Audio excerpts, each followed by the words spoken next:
各位嘉宾，请大家就座。Distinguished guests, ladies and gentlemen, please kindly take your seat. The session is about to start. Thank you very much.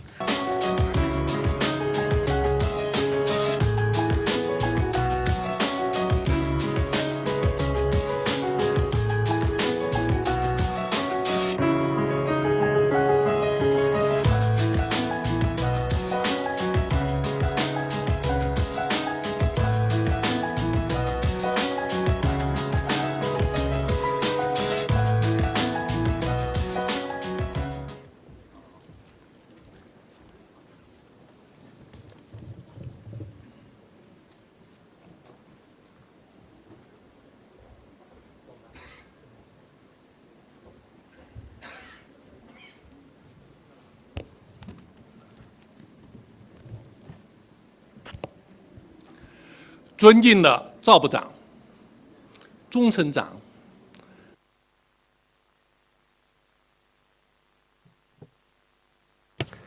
Distinguished guests, ladies and gentlemen, respected Minister Zhao Yingming, ladies and gentlemen, friends from media, good morning.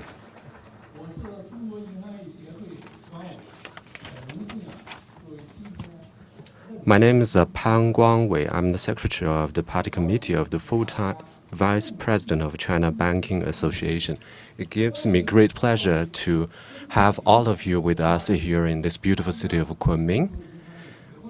Welcome to this subforum entitled Financial Sector in Support of Biodiversity.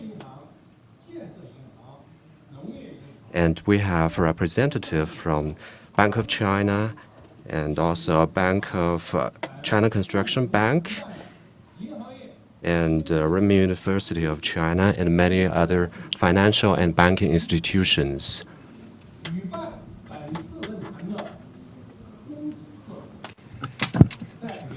We gather here today because under the framework of UN CBD, financial sector showed us a great social responsibility to support biodiversity conservation in both theory and practice. And today is a great opportunity for us to discuss and conduct exchanges, how we can do a better job in balancing development and conservation.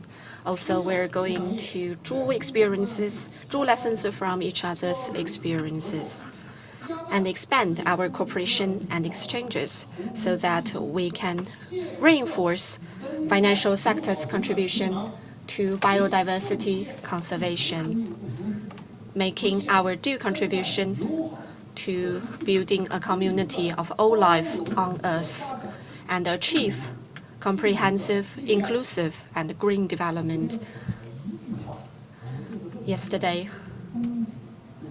I was thinking to myself, for us, today's forum will be an opportunity for us to inject the vitality of the financial sector to ecological conservation, that is to pour water into the diversity of development and conservation.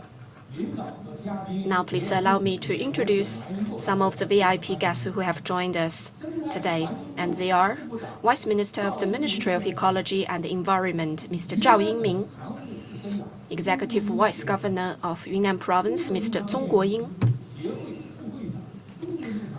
Vice Chairman of China Banking Association and Chairman of Bank of China, Mr. Liu Liange, as well as Mr. Liu Wei, President of Renmin University and Resident Representative of UNDP in China, as well as Mr. Liu Jiandong, Mr. Xiao Weihua, Madam Ru Lingyan from WWF. We're quite honored to have them joining us physically today. We also have a group number of VIPs who are going to join us virtually, and they are Mr. Tian Guoli, Mr. Zhang Qingsong, as well as Mr. Philip Wojnowicz, Mr. Mark Carney, Mr. Martin Reiser, and Mr. Ingrid Viss, and Noga Kroknashkona from Israel. Those are distinguished guests who will be joining us virtually today online. We also would like to take the opportunity to welcome representatives from local governments, financial institutions, international organizations, institutions of higher learning, research institutes, and so on. I would like to propose a warm round of applause to extend a warm welcome to them all.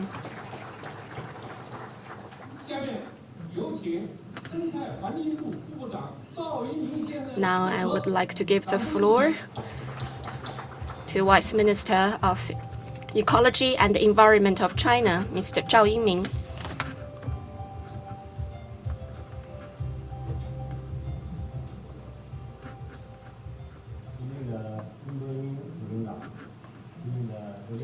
Distinguished Mr. Zong Guoying, distinguished Mr. Liu Lianke, distinguished Mr. Liu Wei, distinguished guests, ladies and gentlemen, good morning. First of all, please allow me to represent Ministry of Ecology and Environment to express our warm welcome to all distinguished guests and our sincere congratulations on the successful convening of the Subforum Financial Sector Supporting Biodiversity. I also would like to take the opportunity to thank representatives, scholars, universities, government agencies, international organizations for your long-term support for the development of the Ministry of Ecology and the Environment. There is a huge gap in financing sector in terms of the finance we required for the development of biodiversity and ecological conservation. For both public sector and private sector, we need to make joint efforts to address such find gap. Today, financial sector gathers here to offer our wisdom to how financial sector can play a bigger role in supporting biodiversity conservation. In recent years, China has made every effort to promote ecological development. China is making every effort to transfer its ecological advantages into development advantages. In January this year, State Council has released opinions on the mechanism to improve value realization of ecosystems. It hopes that through the efforts of both the market and government agencies, we can increase the value of ecosystems as well as making contribution to the whole process of financing. Also, it has identified that financial institutions should follow rules of laws to innovate products and services and actively explore innovative approaches to expand the market and to promote green finance. In China, currently, we're making an effort to build national practice and innovation bases of lucid waters and large mountains are invaluable assets. Financial sector is an important part supporting such practices and innovation. We hope the financial sector will continue to improve various mechanisms and to narrow the gaps between the demand side and supply side of various financial services and products, so that they can also make a due contribution to the development of national practice and the innovation basis of lucid waters and large mountains are invaluable assets. Previously, I have learned that some innovative mechanisms and systems have already been established by the banking sector. in the conservation of ecology and in green finance. Financial sector has a tremendous role to play. As I've been saying, there is a huge financial gap in addressing climate and ecological conservation issues. Currently, 80% of the fund come from public sector. Private sector could play a large role. It has been a wide consensus among the general public that we should step up our efforts to conserve ecology and reverse biodiversity losses. Many financial institutions have already realized the risks imposed by the loss of biodiversity, and those could threaten the stability of their operation and performance. I think it's safe for me to say that in the near future, there will be more policy incentives, instruments, as well as innovations from the financial sector in supporting biodiversity conservation and ecological construction. I also would like to highlight that biodiversity is an important part of ecological conservation, and it requires large financial support from various sectors. We hope there will be more efforts in this regard so that financial partnership can be more effectively established to support ecological civilization construction and biodiversity conservation. We still have a long way to go, and we count on you for your long time and continued support. It's important for us to join hands, form synergies, and make joint efforts to reverse trends such as ecological degradation and make our contribution and contribute our wisdom to building a society that is inclusive and green. Thank you.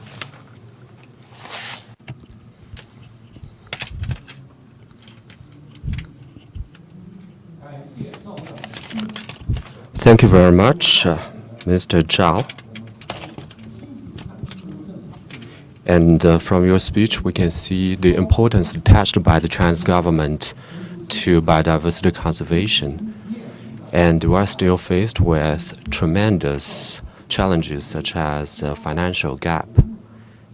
And the minister said that we are going to have more efforts attached to these areas. Thank you again, Mr. Zhao. Now I would like to give the floor to the Executive Vice Governor of Yunnan Province, Mr. Zong Guoying.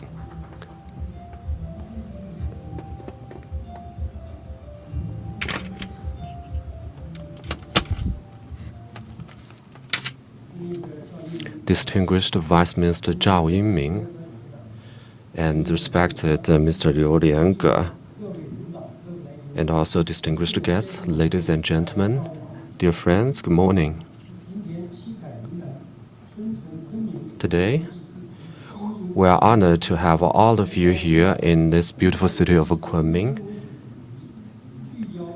and we are going to exchange views on biodiversity conservation and have in-depth discussion and poll ideas for joint efforts in this regard.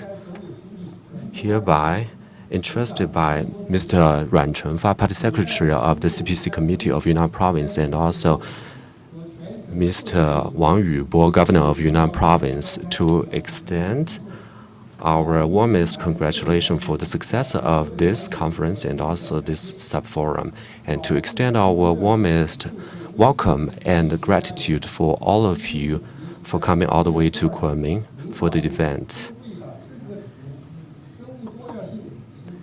And President Xi Jinping pointed out that biodiversity is the foundation for human survival and prosperity. The Earth is the common homeland for all life on Earth, and all life beings depend on one another, and that is the foundation for our civilization. However, nature will punish man if we fail nature, and the loss and degradation of natural biodiversity has been a very severe challenge before us, and it is time for us to act now. And it is time for us to respect nature and to follow the laws of nature and to protect nature so as to form and to build a future where we live in harmony with nature. To protect biodiversity is the common goal for the humanity. And we are the contributor and also leader of biodiversity contribution.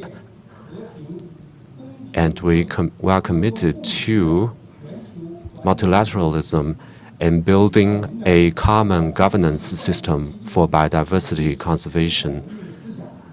And we will stick to the biological civilization thinking of President Xi Jinping.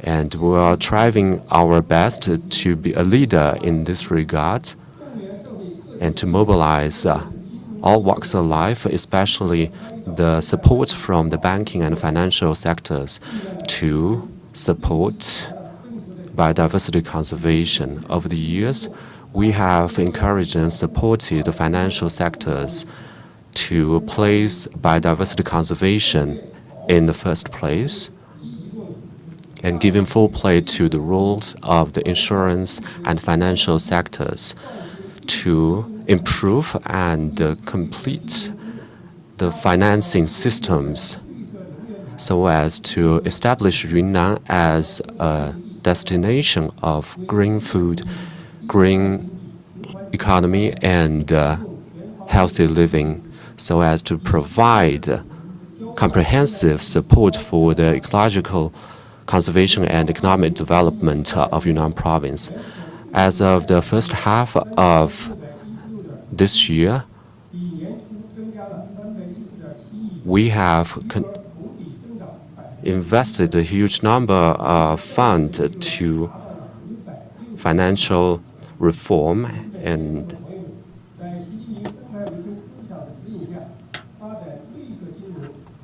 the province has a total foreign currency green loan of 361.697 billion yuan.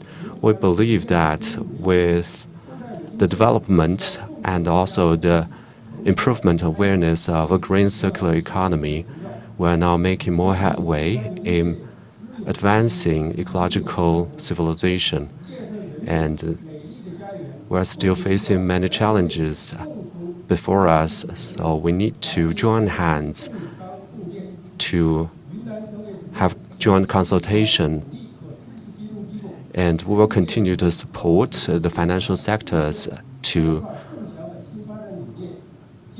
have better efforts in ecological conservation so as to develop inclusive economy, green loan, green development bond, as well as many other financial tools and instruments so as to provide better financial support for our low carbon and green circular economy and to achieve our carbon peak and carbon neutrality goals so as to make our due contribution and to provide the channel wisdom and solutions for biodiversity conservation.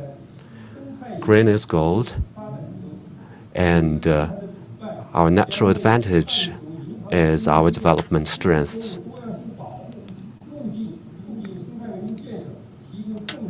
And we will try our best to provide more solutions and pathways for biodiversity conservation. And we look forward to form more consensus among the financial and banking sector so as to build a beautiful future for all life on Earth. Last but not least, I would like to wish this Subforum a complete success and wish all of you a pleasant stay here in Kunming. Thank you very much.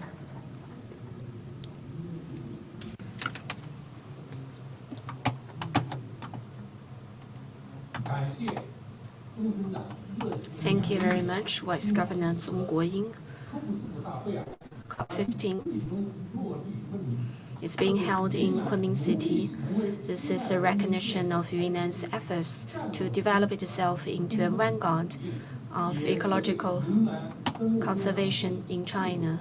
This is also a recognition of China as well as Yunnan's efforts in improving its environmental quality and ecosystems. I would like to take the opportunity to thank Yunnan Province for every effort it has made in preparing COP15. Thank you again, Vice Governor Zhong Guoying. Now I would like to give the floor to our next speaker, Mr. Liu Liange, Chairman of Bank of China and Vice President of China Banking Association. Please.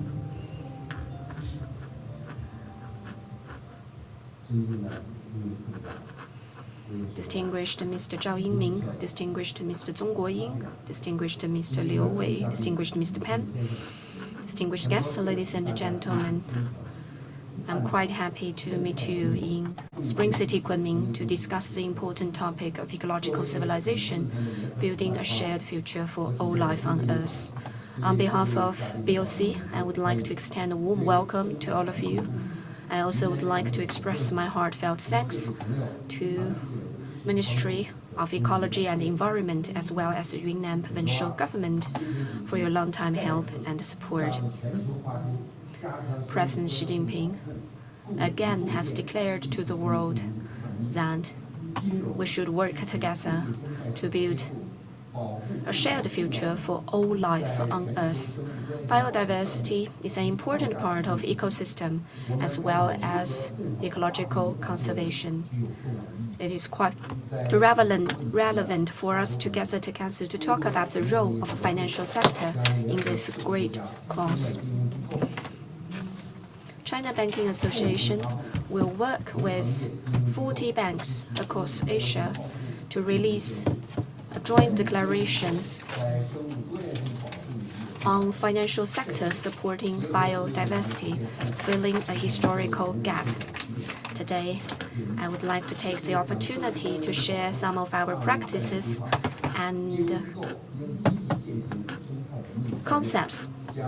The first is it's important for us to include ecological conservation and biodiversity preservation in our working agenda. We should raise public awareness and train practitioners to gain a better understanding of the importance of biodiversity. POC has already designed the 14th five-year Green Finance Plan, as well as action plan supporting carbon neutrality.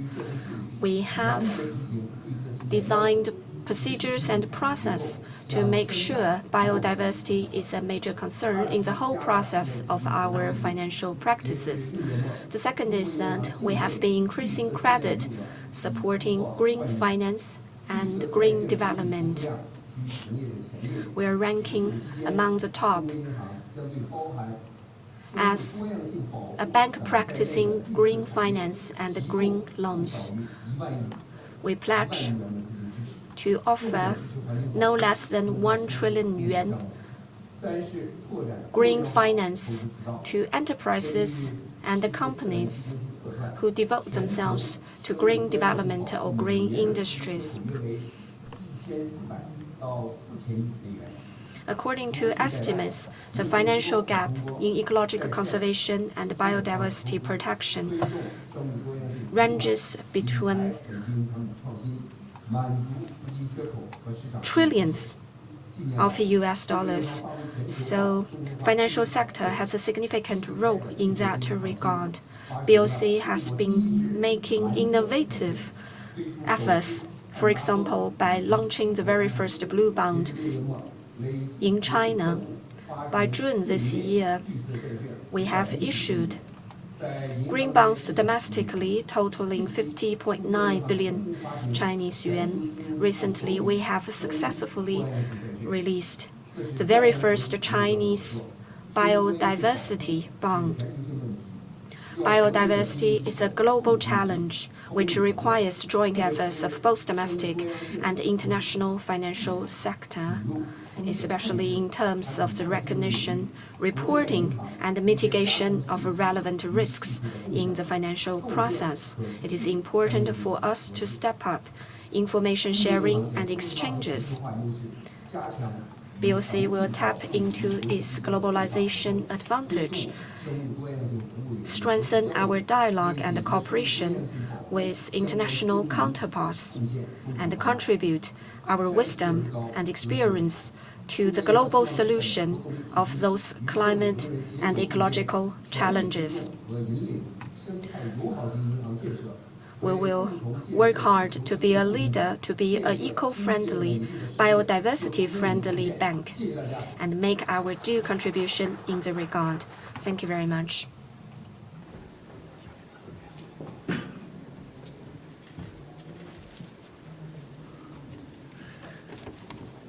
Thank you very much, Chairman Mr. Liu, for your excellent remarks. And the Bank of China has been playing an increasingly important role in biodiversity conservation globally.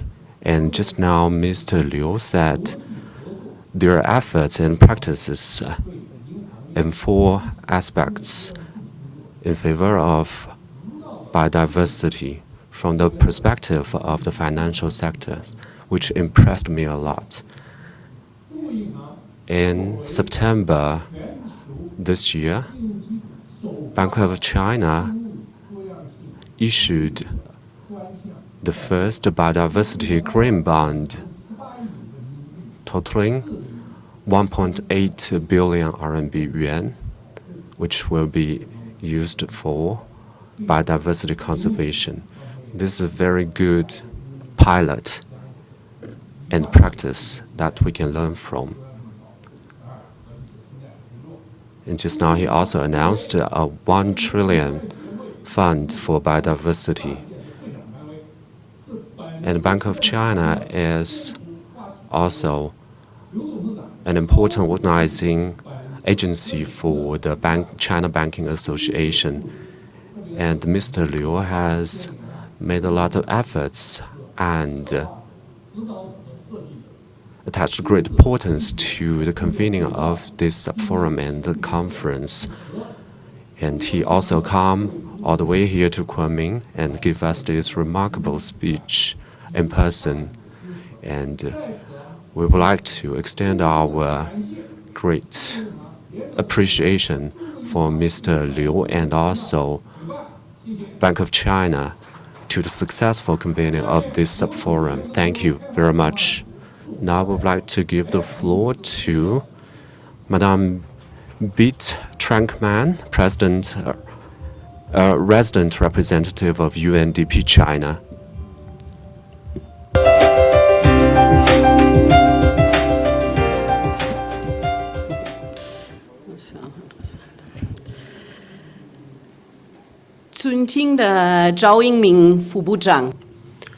Respected Vice Minister Zhao Yinming, respected Executive Vice Governor Zong Guoying, distinguished guests, ladies and gentlemen, good morning. To all of you. I'm delighted to join you in Kunming, Yunnan, home to so many natural wonders that remind us why we're here today. To redirect finance towards our planet rather than against it. Our relationship with nature is broken. Human damage is accelerating species extinction along with climate change. The IPCC warns we will exceed global warming of 2 degrees centigrade in the 21st century without deep emission cuts in the coming decades. Warmer environments destroy our forests, our rivers, our oceans. This constrains our sources of life. It also directly impacts 2 billion people who depend on nature for their livelihoods, while losing ecosystems which absorb greenhouse gases also quickens climate change. Biodiversity and climate change must be tackled together. From flooding in China to wildfires in America, rising natural disasters demonstrate the dangers of pushing our planet's boundaries. The cost of complacency will be infinitively higher than the costs of acting now. Half of global GDP depends on ecosystem services like crop pollination. Half of all the targets for the Sustainable Development Goals, the Agenda for People and Planet, rely on such services. Everyone's future, including businesses and industries, is at stake. We cannot survive, let alone prosper, without nature. It is time, therefore, that we put our money where our future lies, in nature. It is time that we put nature at the heart of our economies, budgets, and investments. In finding the finance for our planet, we have a mountain to climb. $824 billion, that is what we estimate is needed every year to sustain biodiversity. The current global investment, $124 billion. So an almost $700 billion financing gap for the foundation of everything we value: our health, our wealth, family, food, our sanity, our survival. That gap widens further when we count negative financing, destroying nature. According to the OECD, governments spend about $500 billion a year on investments that harm biodiversity, particularly agricultural subsidies. So we must urgently redirect global finance flows from nature negative to nature positive. To this end, UNDP works with our partners around the world, supporting progress in 3 main areas. First, countries must align public finance for nature. We partner with governments to prioritize allocations for biodiversity and climate goals in national budgets, as well as aligning tax systems and private sector regulations with them. This includes our Biodiversity Finance Initiative, or BioFin, with more than 40 countries, including China, which joined just this summer. Secondly, corporations must redirect finance towards nature. This year, UNDP co-founded the Task Force on Nature-Related Financial Disclosures, comprising financial institutions and companies. This allows banks and businesses to measure and report on environmental risks to their investments, along with their impact on nature, incentivizing investments that value rather than cost the earth. Third, financial institutions must reflect nature's true value. With ecosystem services currently being free public goods, markets create private profits and public costs. But demand for nature-positive finance is growing, fueled by a growing recognition that biodiversity loss is a major business risk. To help meet it, UNDP is piloting nature performance bonds with 5 countries. These offer debt relief in exchange for certified delivery on key performance indicators for nature. This creates more fiscal space for borrowers to meet competing financial priorities, including biodiversity, protecting biodiversity. China's green finance leadership is increasingly recognized, and it is encouraging to hear President Xi's announcement the other day that China will establish a new renminbi 1.5 billion biodiversity Kunming Fund to protect biodiversity in developing countries. China also co-chaired the G20 Working Group on Sustainable Finance, as well as launched the world's largest carbon emission market this summer. Two of China's largest banks, the ICBC and the Bank of China, also recently joined the task force on climate-related financial disclosures. As a major global sovereign creditor and a green bond leader, I believe China is uniquely placed to advance NPBs, reaffirming its environmental leadership ambitions internationally. UNDP stands ready to explore such opportunities, building on our experience of pilots in various debtor countries. So to sum up, we must strengthen financing flows on all three fronts: public, private, and through financial institutions, bringing government, businesses, and banks together to save nature. So I urge all of us to consider what our organizations, our institutions can do better for nature today, because our future hangs in the balance. We look forward to hearing from you and working with you on the bold financial changes needed to protect our planet and invest in generations to come. Thank you very much. 谢谢大家，谢谢。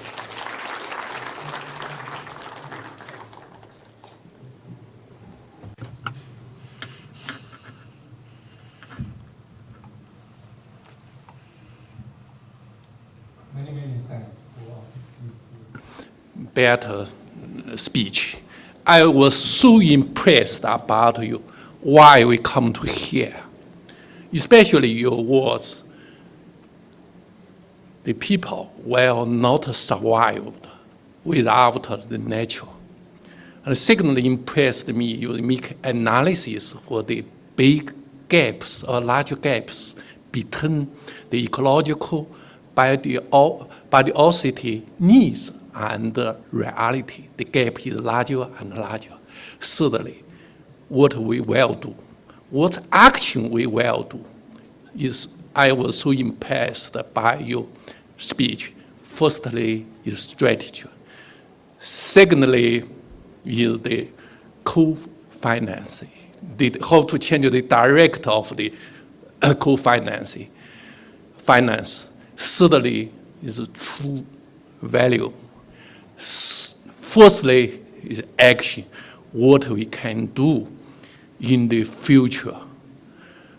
Also, I really appreciate you speak highly by the Chinese government efforts, especially for the, speak highly about the RCBC, the Bank of China, make a great contribution and a leading role for the protection of biodiversity. Thank you so much. 感谢贝尔提女士的精彩致辞啊。下面 Thank you very much. Now I would like to give the floor to our next speaker, Mr. Liu Wei, President of Renmin University of China. I'm actually a student of President Liu Wei. So, Ms. President Liu Wei, please.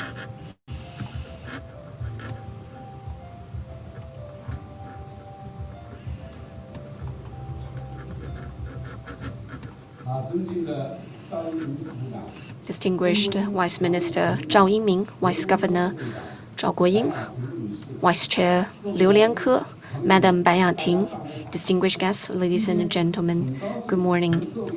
Today I'm happy to participate in The event, jointly hosted by China Banking Association, National Institute of Development Strategy of Renmin University of China, and the UNDP.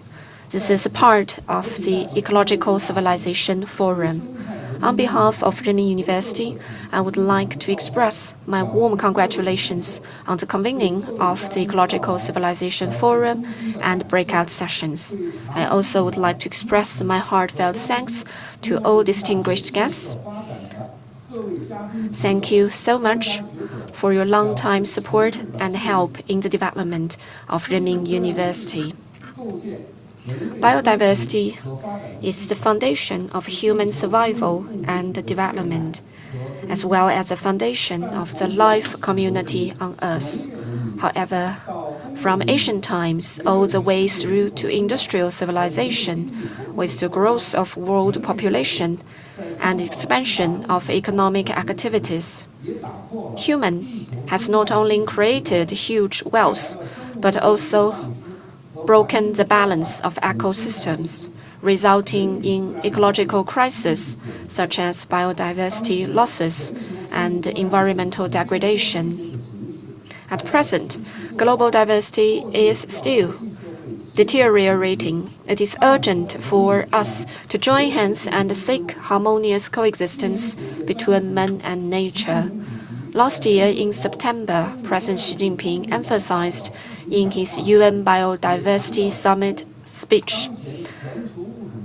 At present, there exists an acceleration of global extinction of species. The loss of biodiversity and the degradation of ecosystem pose a major risk to human survival and development. The pandemic reminds us again the interdependence between man and nature. We must act together and urgently advance protection and development in parallel so that we can turn Earth into a beautiful homeland. China is an important participant and promoter of UNCBD and has always actively promoted global diversity governance as a responsible country. China has established the China National Committee for Biodiversity Conservation, headed by the Vice Premier and composed of 23 ministries of the State Council. Its purpose is to promote biodiversity conservation and formulate and implement strategic plans. Since 2015, China has also started to implement major biodiversity conservation projects and strengthened the supervision of illegal activities destroying or endangering biodiversity. Also, I've noticed there is progress in the implementation of China Biodiversity Conservation Strategy and Action Plan. We have formed and revised more than 50 laws and regulations related to biodiversity conservation. This year, the Biosafety Law and the newly revised Law on Animal Epidemic Prevention have officially taken effect. Biodiversity protection has been prioritized, and the biodiversity legal system has been improved. Those all embody China's firm determination to conserve biodiversity and build an ecological civilization. As a world-class university featuring humanities and social sciences, Renmin University of China, RUC, has always insisted on building the brand of Chinese think tanks, such as the National Development and Strategy Academy. We rely on our academic advantages and resources and conduct researches on issues such as economic development, ecological civilization, social governance, to provide intellectual support for national development and contribute Chinese wisdom to the reform of global governance. Also, in recent years, Renmin University of China, relying on our discipline of population resources and environmental economics, has delivered rich outcomes in the field of economics and the governance of biodiversity conservation. To better prepare COP15 Ecological Civilization Forum, RUC has also organized a series of warm-up activities such as China-Europe Green Development Forum, China-US Roundtable Dialogue on Climate Change Cooperation, SCO for 20 years, expounding China's important positions on ecological civilization, climate change cooperation, and biodiversity protection.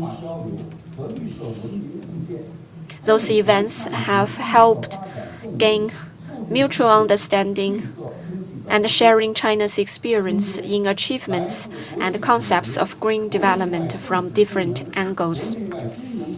Today, representatives from international organizations, government departments, financial institutions, research institutions, enterprise, civil groups, the press have gathered under the framework of UNCBD with the topic of financial sector supporting biodiversity, sharing their experience and wisdom.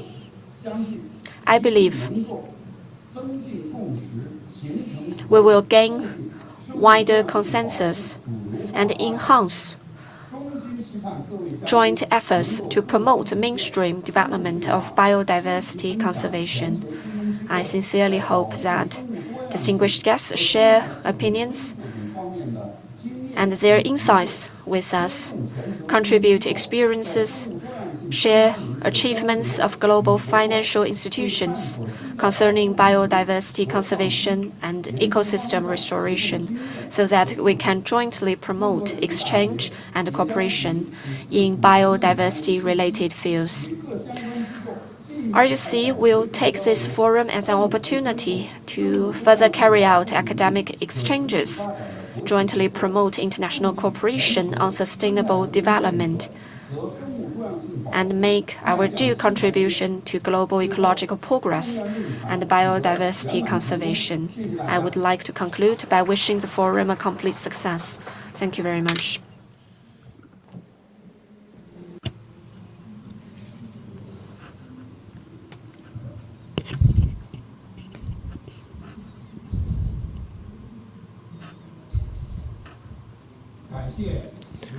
Thank you very much, Mr. Tian. And it gives me great honor and pleasure to be the moderator of this session for my teacher. And I would also like to hope that my university can play a bigger role in taking the lead of advancing economic, green economy and related exchanges. I'm so proud of my university too. And we also like to thank Renmin University as the organizer of this event, and thank you for what you have done.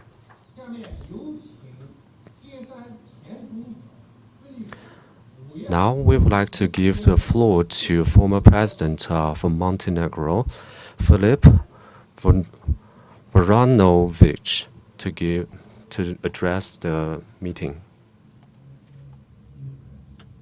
The crisis of environmental sustainability has been drastically increased.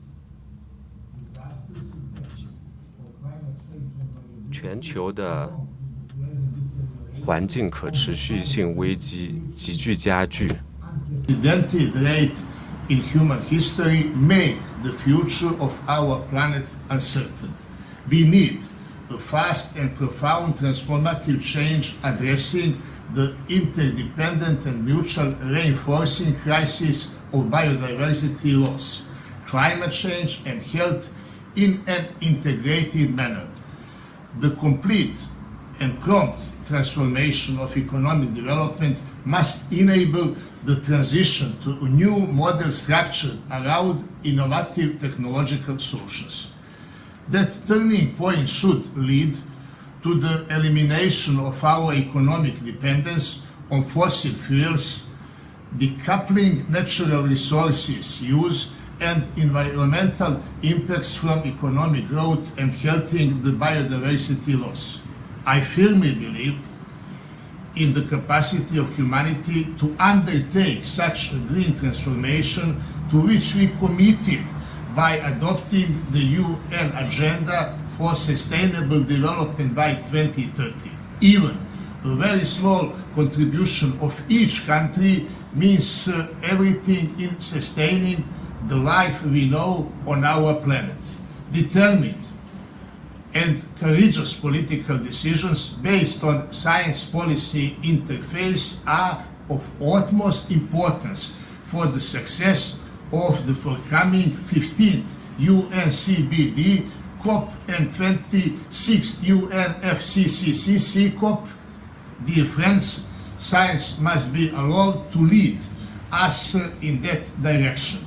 The vision and initiatives aimed of setting global ecological civilization construction of the Renmin University of China and its National Academy of Development and Strategy is a great example of the transformation needed for achieving the shared sustainable future of mankind.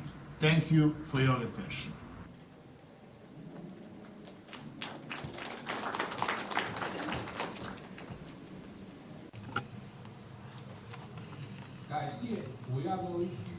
I would like to thank Mr. Wojnowicz for his remarks. We also look forward to strengthened cooperation and exchanges in the field of climate change, biodiversity preservation, and ecological civilization construction. Now, I would like to give the floor to Mr. Zhang Qingsong, President of Agricultural Bank of China. Respected Vice Minister Zhao Yingming, Vice Governor, and distinguished guests, ladies and gentlemen, good morning. It gives me great pleasure to be here to have exchanges with you and to jointly work on biodiversity conservation. The convening of this meeting is of great importance. Firstly, it is the first conference of the parties to the CBD, which has taken ecological civilization as its theme, which fully demonstrates the significance and global influence of China's efforts.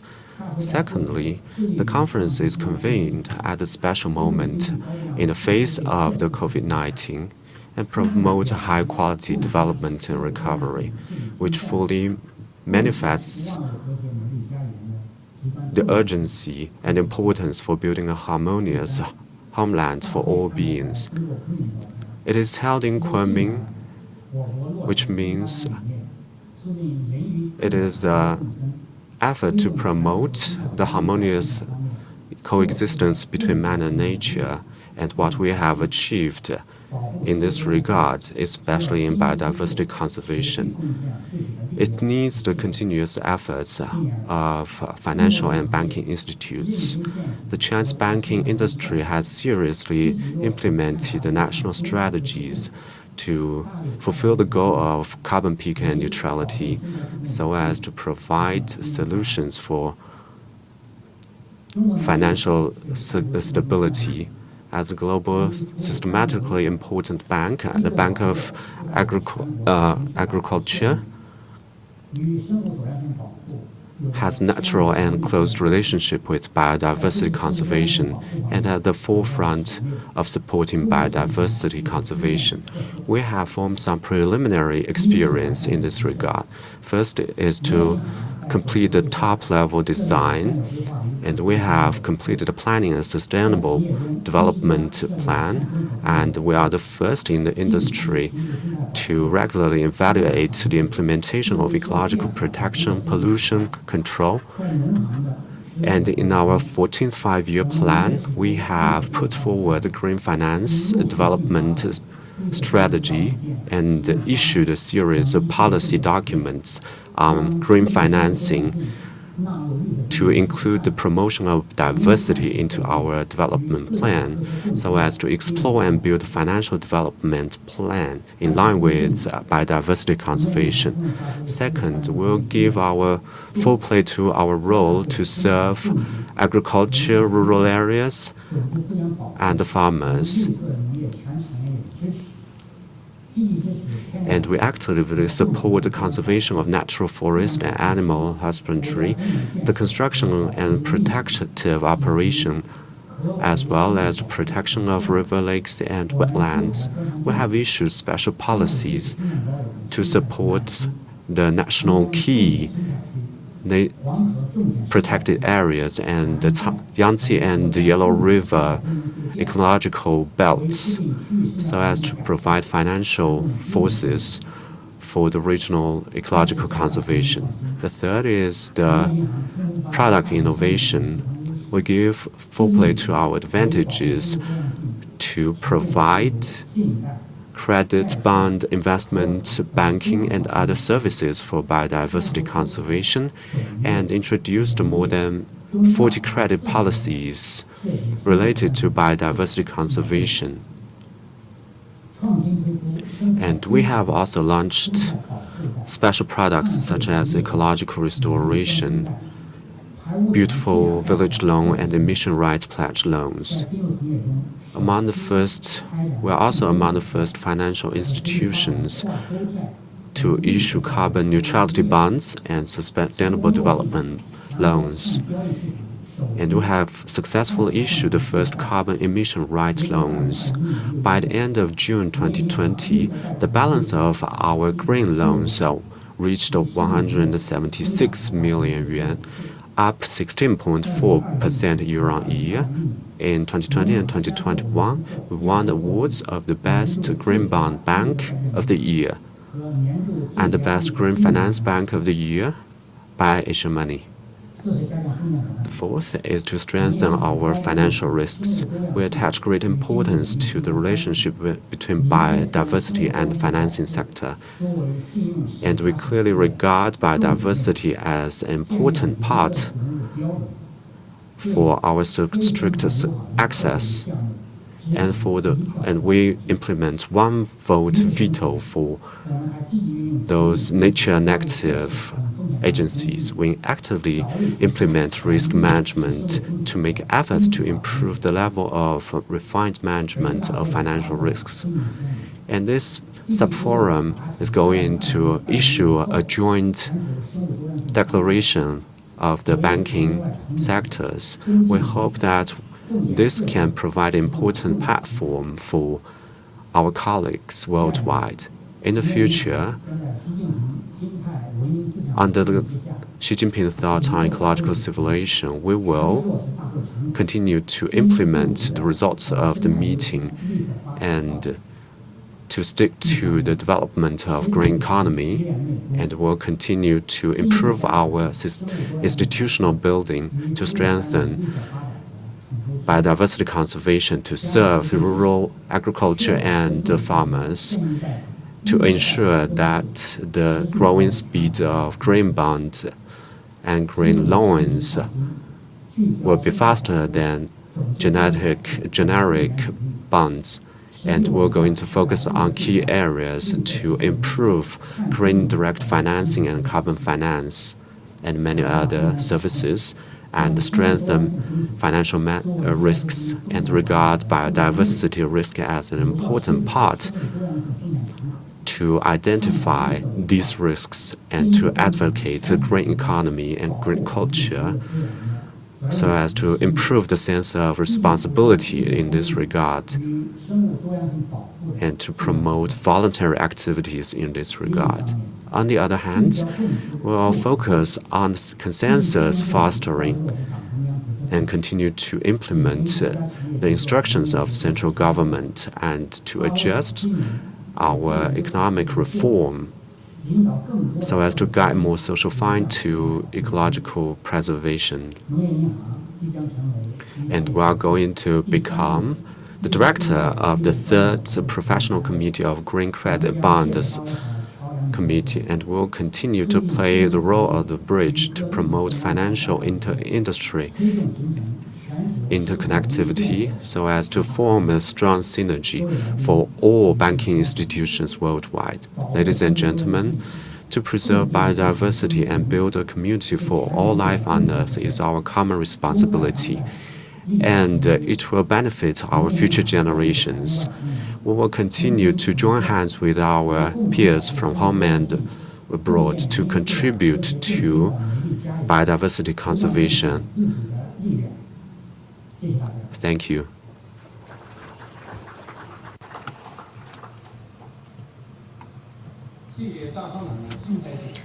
Thank you, Mr. Zhang.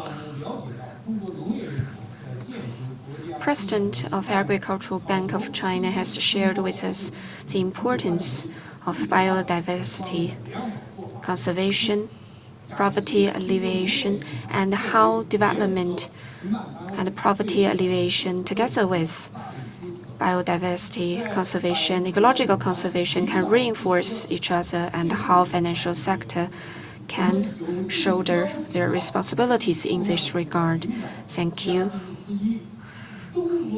Now I would like to give the floor to Chairman of China Construction Bank and President of China Banking Association, Mr. Tian Guoli. He will be joining us virtually.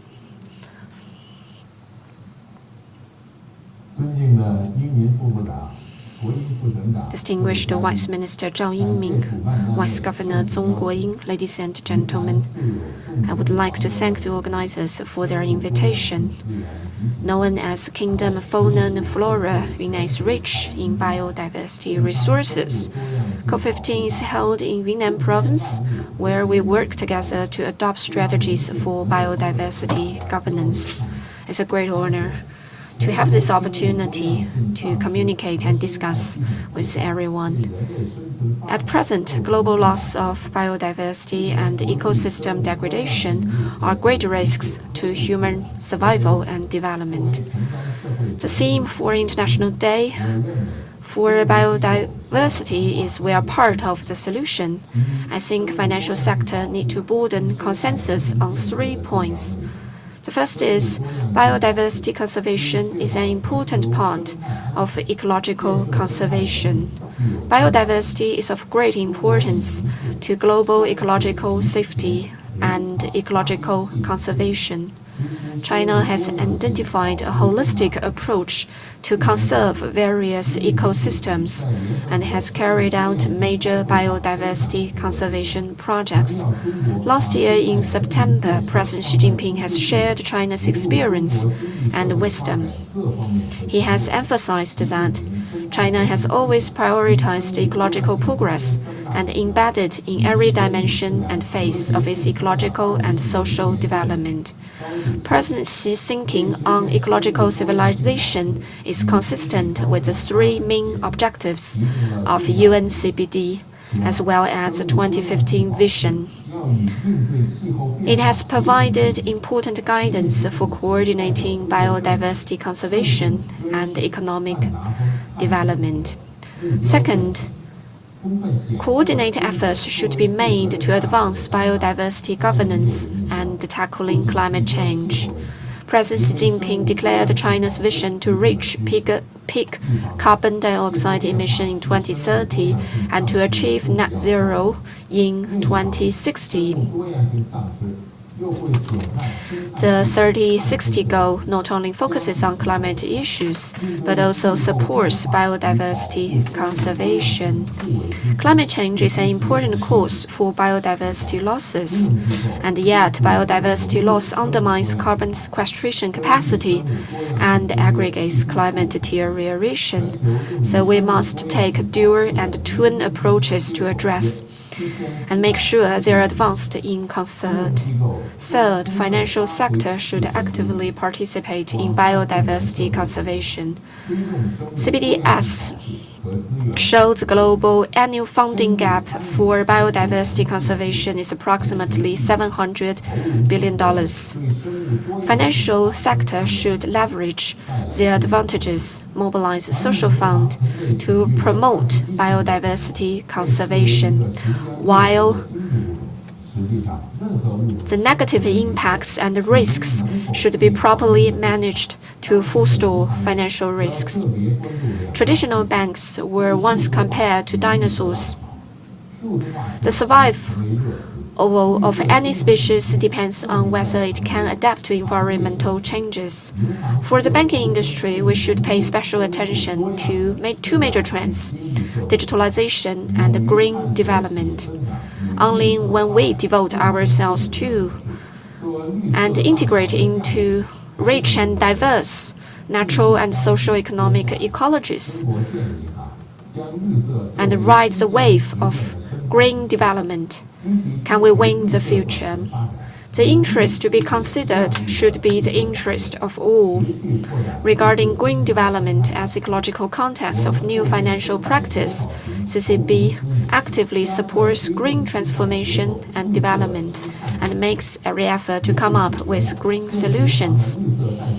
We have continued to expand the ecological landscape of green finance. By the end of September, CCB has issued green loans exceeding 1.6 trillion yuan. Our biodiversity conservation footprints are all over the country. For example, in Anhui, we help improve national nature reserves. In Inner Mongolia, we support enterprises to explore two-way carbon neutralization using afforestation on one hand and photovoltaic sand control on the other. Biological species in Inner Mongolia desert have increased significantly. Also in Hubei, we support Yangtze River water environmental protection strategy. In Yunnan province, we help build the corridor of Wild Elephant Alley in Xishuangbanna, provide financial supervision service and settlement services for ecological restoration for the habitat of Asian elephants. We have facilitated the alleviation of degradation for Asian elephants and help them enjoy a serene life. We have also continued to enrich ecological connotations of green finance. We have launched a new finance campaign featuring science and technology, built a green finance service platform, and worked with Yunnan province in the joint development of citizen services at the fingertips.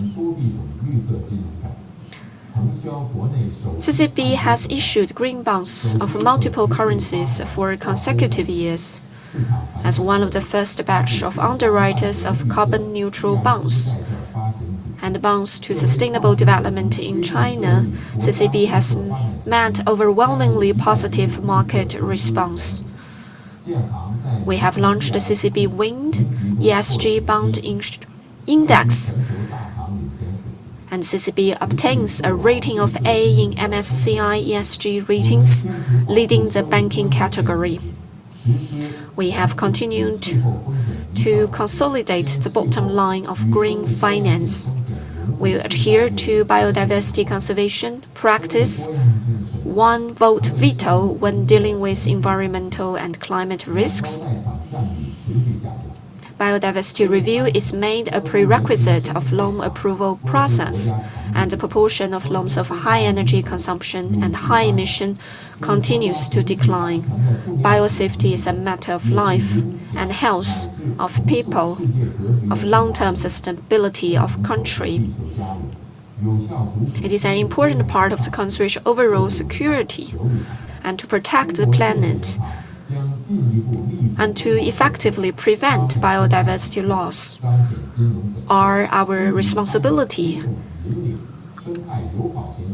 CCB will further highlight ecological context and financial services to actively participate and lead the development of eco-friendly banks and green financial products and services. During the 14th five-year plan, CCB will increase both the proportion and the growth rate of credits in the field of biodiversity, contributing to building a shared future for all life on Earth. Thank you. Is one of the most important speech. 我觉得田国立会长在他的讲话中提出的银行。 President Tian Guoli has talked about the importance of board and consensus among financial institutions on 3 points. I think those are truly informative, especially the 2 trends, digitalization and green transformation. I have learned quite a lot from his speech. I also would like to thank China Construction Bank for their contribution in supporting biodiversity conservation and ecological conservation efforts across China. For example, in Xishuangbanna, they have facilitated the construction of corridor in the Wild Elephant Alley. Mr. Tian Guoli is also the chairman of China Banking Association. CCB and China Banking Association, Mr. Tian, have been tremendously helpful in the preparation and organization of today's forum. I would like to take the opportunity to thank Mr. Tian and his colleagues for their help and support in the preparing of today's forum. Thank you very much. That brings us to the conclusion of the first session of our forum. I would like to propose a 5-minute tea break before we move on to the next session, keynote presentations. Please stay tuned. Mr. Liu Jiandong, Chief Risk Officer from Bank of China, will be the moderator for the coming session. See you in 5. Thank you.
各位嘉宾，请进场就座。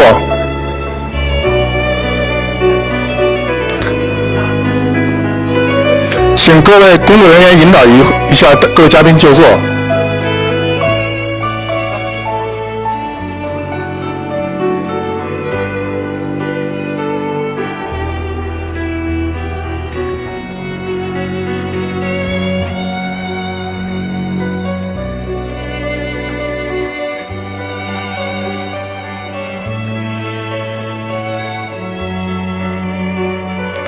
会场外面的嘉宾请进场就座，我们马上进入下一个环节，谢谢。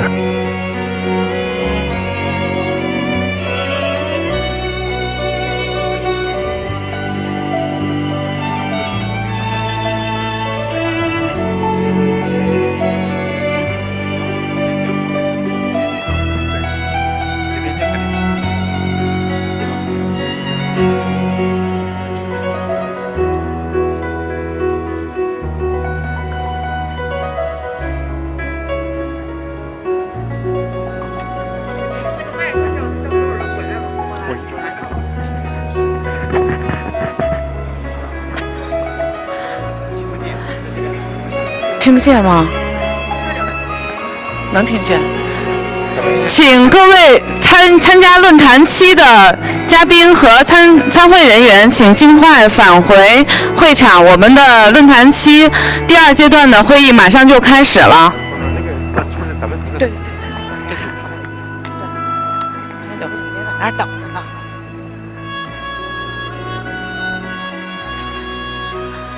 各位参加论坛期的参会人员，请大家尽快返回会场。第2阶段马上开始啊，请大家抓紧时间，把手机调成静音，尽快进入会场。Ladies and gentlemen, please take your seats and silence your phones. The coming session is about to start. Thank you very much.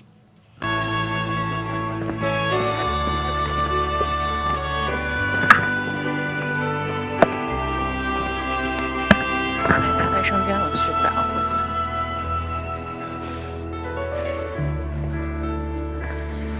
这还第1排都没坐下。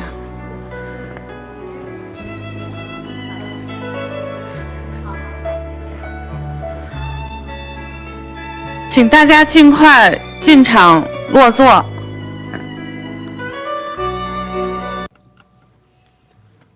Ladies and gentlemen, please kindly take your seats. Our session is about to start. Thank you.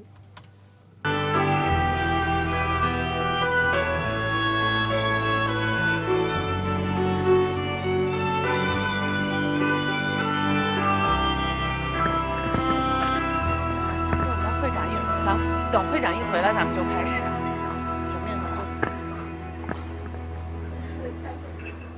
这只要撒出去就不好收回来了，这又拖了10分钟啊。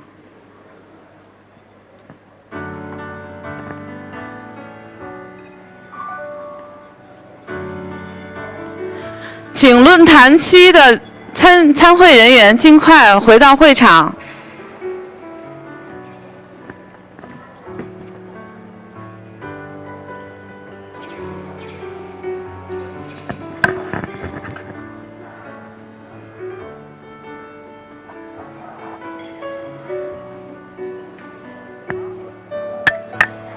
会长刘总监在这儿等着呢，啊。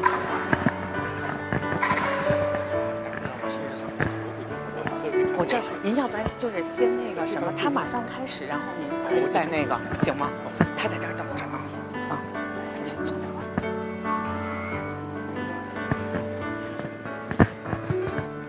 刘总监，我们就开始吧，啊。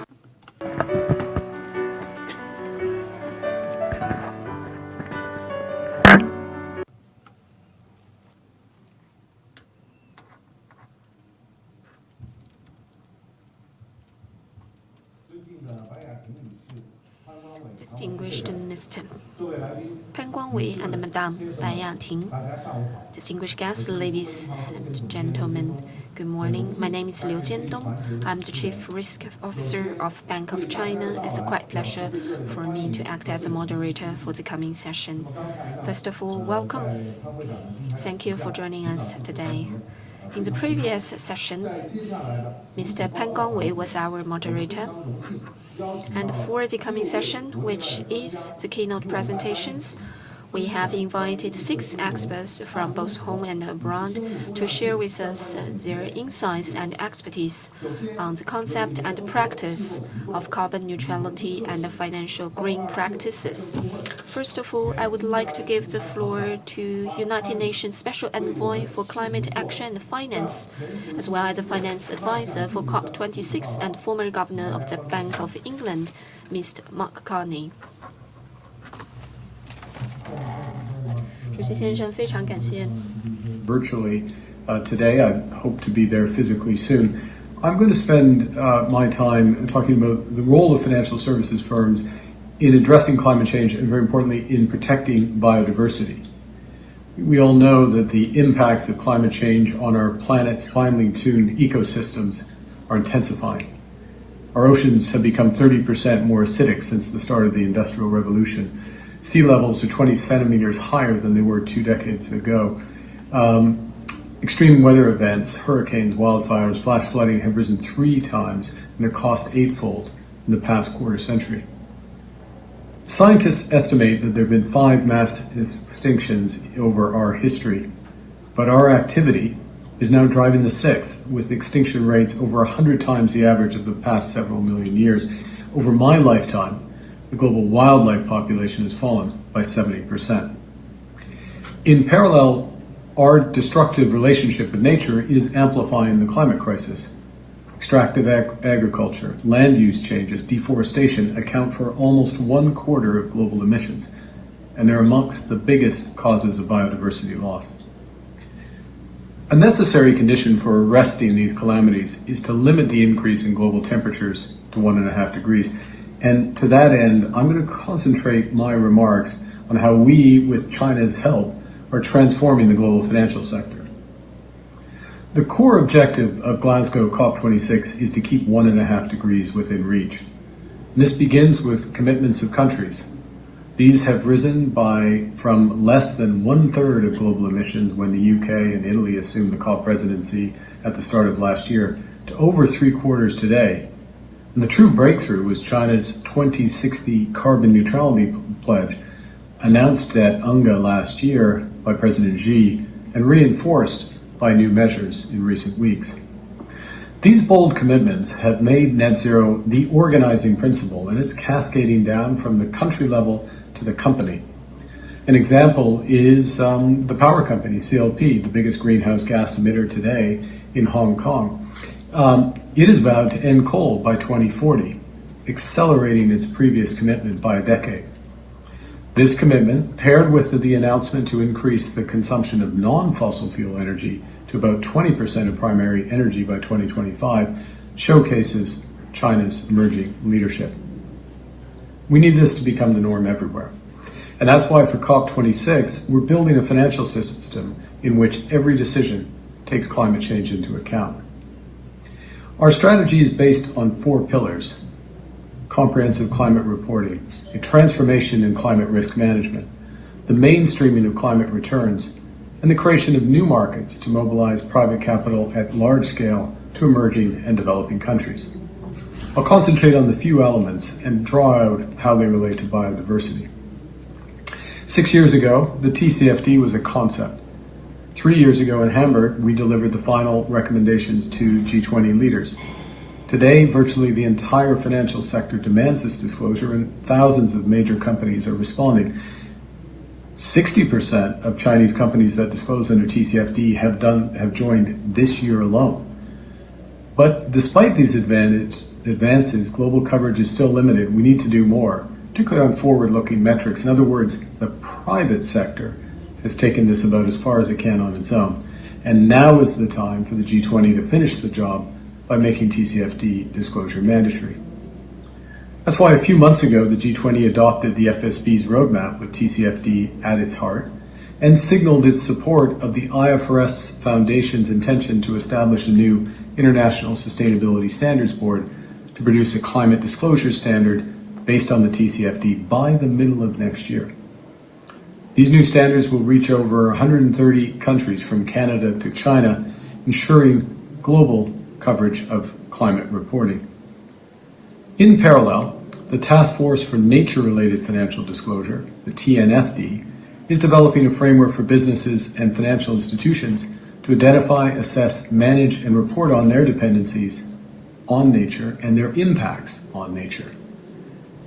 The TNFD therefore looks at nature through the lens of double materiality, addressing how nature affects the organization, for example, through its supply chain, but also how the organization affects nature, perhaps through its effect on the ecosystem. This framework will align with the UN's Convention on Biodiversity's draft Global Biodiversity Framework in order to be easily adaptable for standard-setting bodies. We look forward to further developments at the UN Convention on Biodiversity meeting in Kunming. Better disclosure and a heightened sense of urgency is leading to a transformation of risk management. The group of central banks that oversee this, the NGFS, was founded only a few years ago with the PBOC and the Bank of England. Now there are over 90 authorities in countries responsible for 80% of the world's emissions and all of the world's globally systemic financial institutions. Led by the PBOC, central banks are pursuing stress tests of banks that finance over 50% of global emissions. And China is also leading the climate risk and supervisory space in the last few years. The CBRC has published climate risk guidelines for banks, and it's leading the relevant NFS workstream, including developing an important joint study group with Inspire that's looking at biodiversity and the connection to financial stability. The third pillar of our strategy is returns. It's for investors to identify and measure the opportunities in addressing climate change. Transition plans will be essential, and investors will increasingly need to disclose how well they are aligned with that transition. And that's one reason for the launch of the Glasgow Financial Alliance for Net Zero, or GFANZ. It brings together 300 of the world's biggest banks, asset managers, asset owners, insurers, with balance sheets of over $90 trillion of assets, and anchored in the race to zero of the UN. Now, it's the gold standard for net zero commitments to sustainability, and it uses rigorous science-based targets. Firms need to publicly disclose not just their long-term, but their intermediate-term objectives for meeting these goals, including their fair share of the 50% emission reduction required by the end of 2030. We've deepened this alliance in the run-up to COP. We're including all the major financial service providers, such as index providers, credit rating agencies, stock exchanges, and major audit firms. And we've added insurance underwriting as well. But we know that much of the $5 trillion in annual investment in new energy infrastructure will take place in emerging and developing economies, half of which will be in Asia over the course of the next 3 decades. And for this to happen, we need to turn billions of public capital into trillions of private capital. Multilateral development banks are uniquely placed to de-risk projects and mobilize that finance, but they haven't been doing so in an order of magnitude that's needed. Part of these cross-border flows will be in the creation of new markets, particularly for carbon offsets, a market that's only $1 billion per year today, but could be worth $150 billion by the end of the decade. And the conditions for these markets are coming into place. Thousands of companies are committing to net zero, and we've helped to develop the architecture for it through a process led by Bill Winters. Enhancing nature will be crucial to this, to solving the climate crisis. Actions to protect and sustainably manage and restore ecosystems while simultaneously providing climate benefits such as increased carbon and capture and sequestration, are these natural climate solutions. An estimate suggests that protecting and restoring forests, peatlands, and wetlands has the potential to provide up to 1/3 of the reduction in global emissions needed by 2030. Not only are these natural climate solutions often cheaper than technology-based removals, they also bring social benefits, such as improved health outcomes and employment opportunities and reducing poverty. So I mentioned that market is being set up, and one of the key elements is the new governing board, which will set in place the core standards. We're very pleased to have a mixture of private sector actors, NGOs, and authorities, including Ma Jun from China. This will ensure that this market has the demand and supply side integrity that's needed. To conclude, adopting a clear objective to ensure that every financial decision takes climate change into account will allow us to turn this existential risk into the greatest commercial opportunity of our time while protecting biodiversity. This can be reinforced by financial institutions' interest in biodiversity. Fact is, while most businesses depend on nature and most businesses have an impact on nature, few of those businesses really understand the degree and breadth of those relationships. They need to start assessing both their dependencies and impacts. They need to establish accountability at the board level to focus on the highest risk areas such as deforestation in the supply chain, and then develop plans and specific actions, including working with peers to develop industry-wide systemic solutions. Financial institutions can help them on this journey, and by doing so, they can add nature positive to net zero. Thank you very much for your time.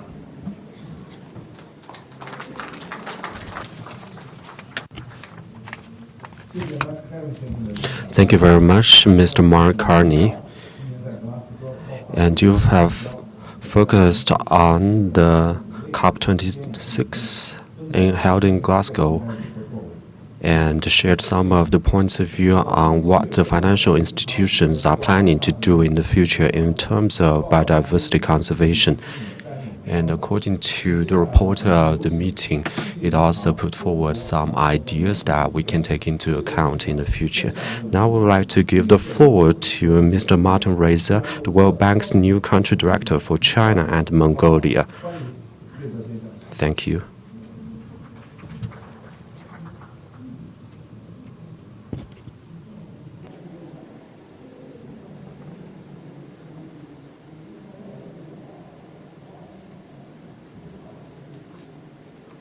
Good morning, ladies and gentlemen. I hope you can hear me well.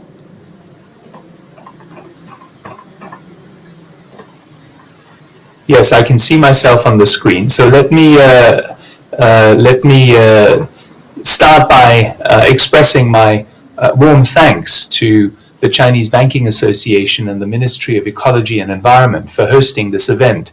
I would very much have liked to be with you in Kunming, but I only just recently came out of quarantine, and I thought it would be safer to address you virtually from my home in Beijing.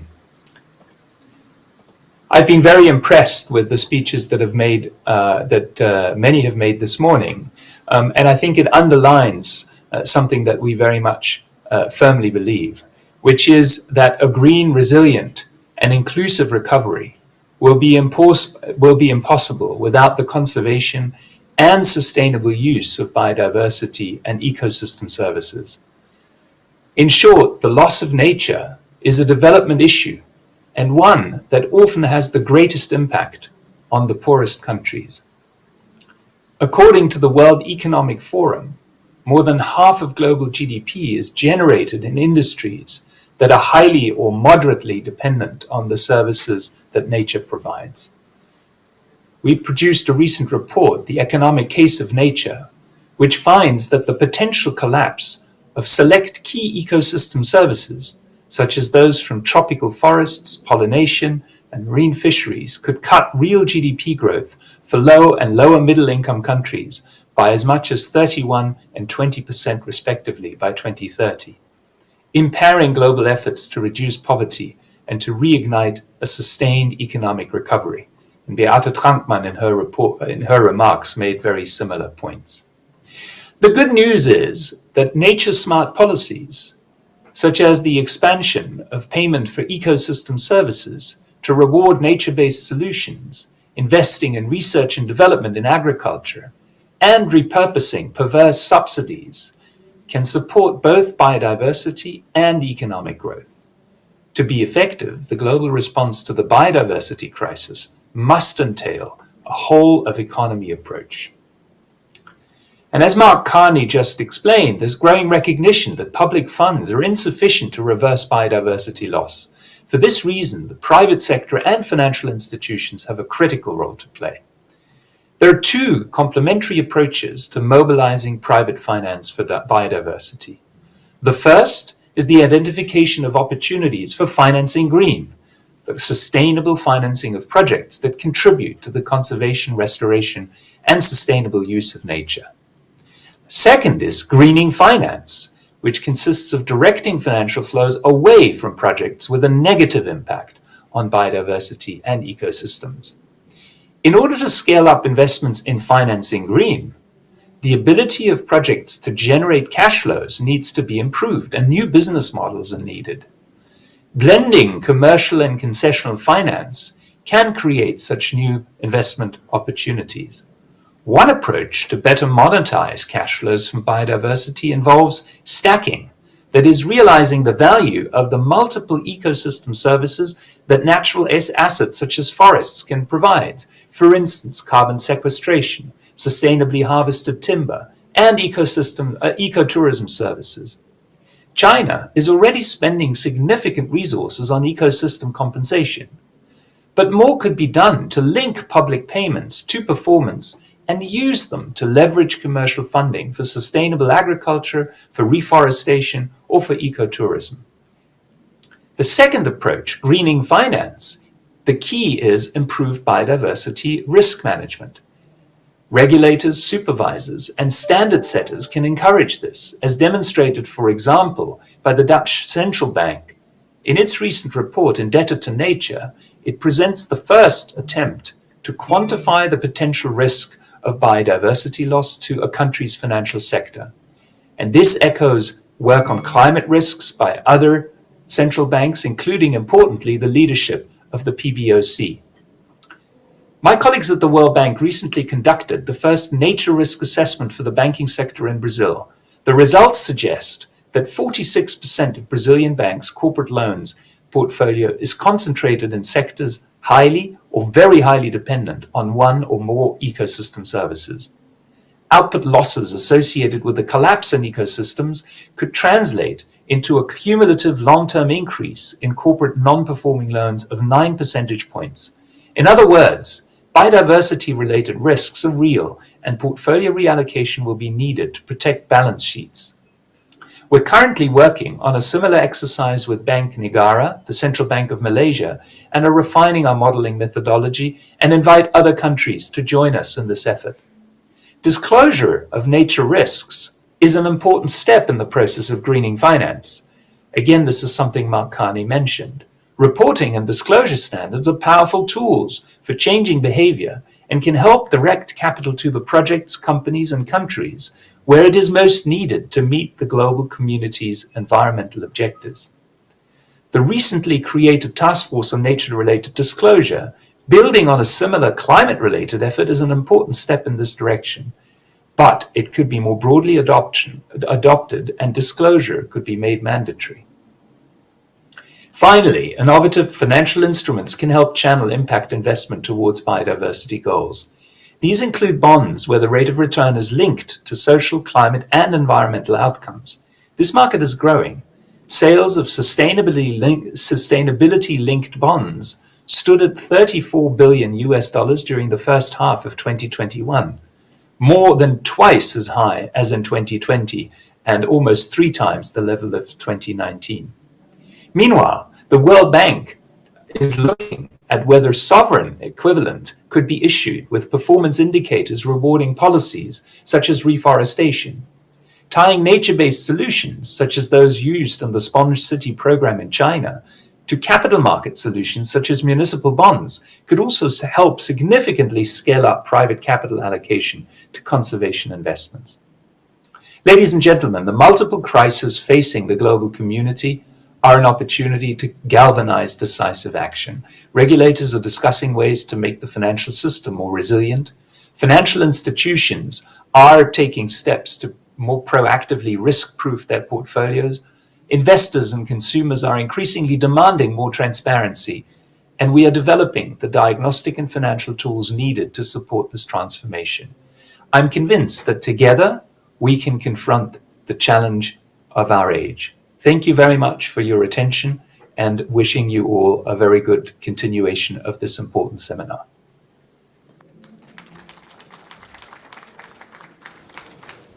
Thanks, Mr. Martin. 感谢瑞泽先生讲世界影。 I would like to thank Martin Risa from the World Bank sharing with us the latest development as well as research findings from the experience of World Bank in their practice across the world. Coming next, I would like to give the floor to Professor Xu Qinghua from Renmin University of China to take the floor on behalf of Mr. Liu Yuanchun, Vice President of Renmin University of China, on the topic of carbon neutrality and biodiversity conservation. So, Professor Xu, please.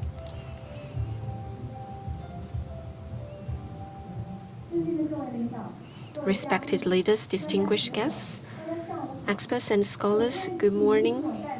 First of all, please allow me to represent Vice President Liu Yuanchun of Renmin University of China to thank the organizers for their kind invitation. October 2021 will witness the 15th Conference of the Parties to the UN CBD. I think this is a recognition of China's long-term efforts and outstanding achievements in the field of biodiversity conservation, but also we recognize it as an expectation for China to participate more deeply in the future and lead global ecological environment governance. In this context, the theme of the forum is financial sector supporting biodiversity conservation. I think the topic is highly relevant and important. President Xi Jinping has announced China's commitment of 30-60 pledge to the world, which means China will peak its carbon emission in 2030 and achieve net zero in 2060. To deliver the vision, China will make every effort in various fronts to make sure we move towards that direction. For the financial sector, they also need to shoulder their responsibility and take their active role in the transformation and promotion of green development. So here I would like to propose that the development of green finance should be based upon the formation of an institutional mechanism conducive to carbon emission reduction, for example, by establishing a green financial standard system and disclosing environmental information of financial institutions.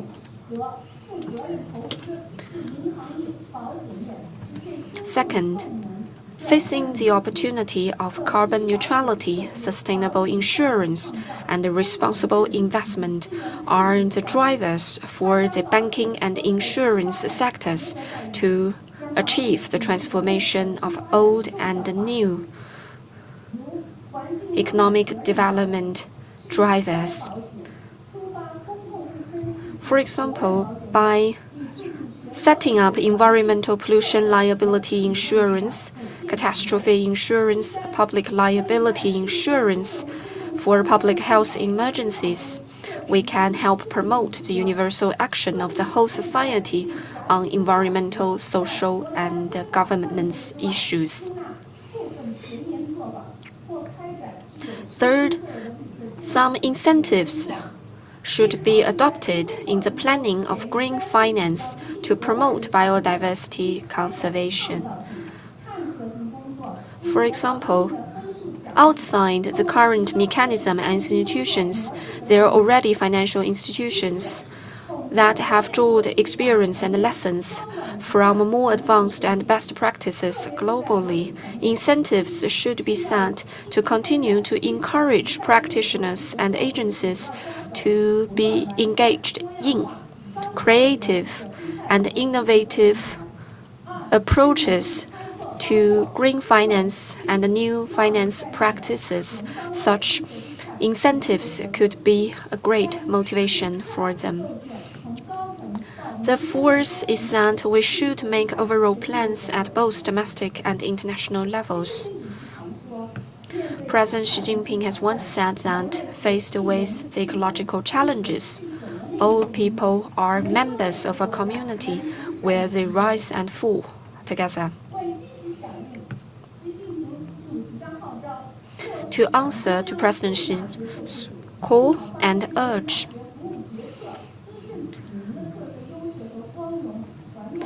Renmin University of China has given full play to its academic advantages and the long legacy of serving the decision-making and policy-making of the government, together with central government departments such as Publicity Department of CPC Central Committee, NDRC, Ministry of Education, HR and SS Ministry, National Administration of Forestry and Grassland. We have launched 2 academies specialized in carbon neutrality and net zero researches. I would like to conclude by thanking the organizers and wishing the forum a complete success. Thank you very much.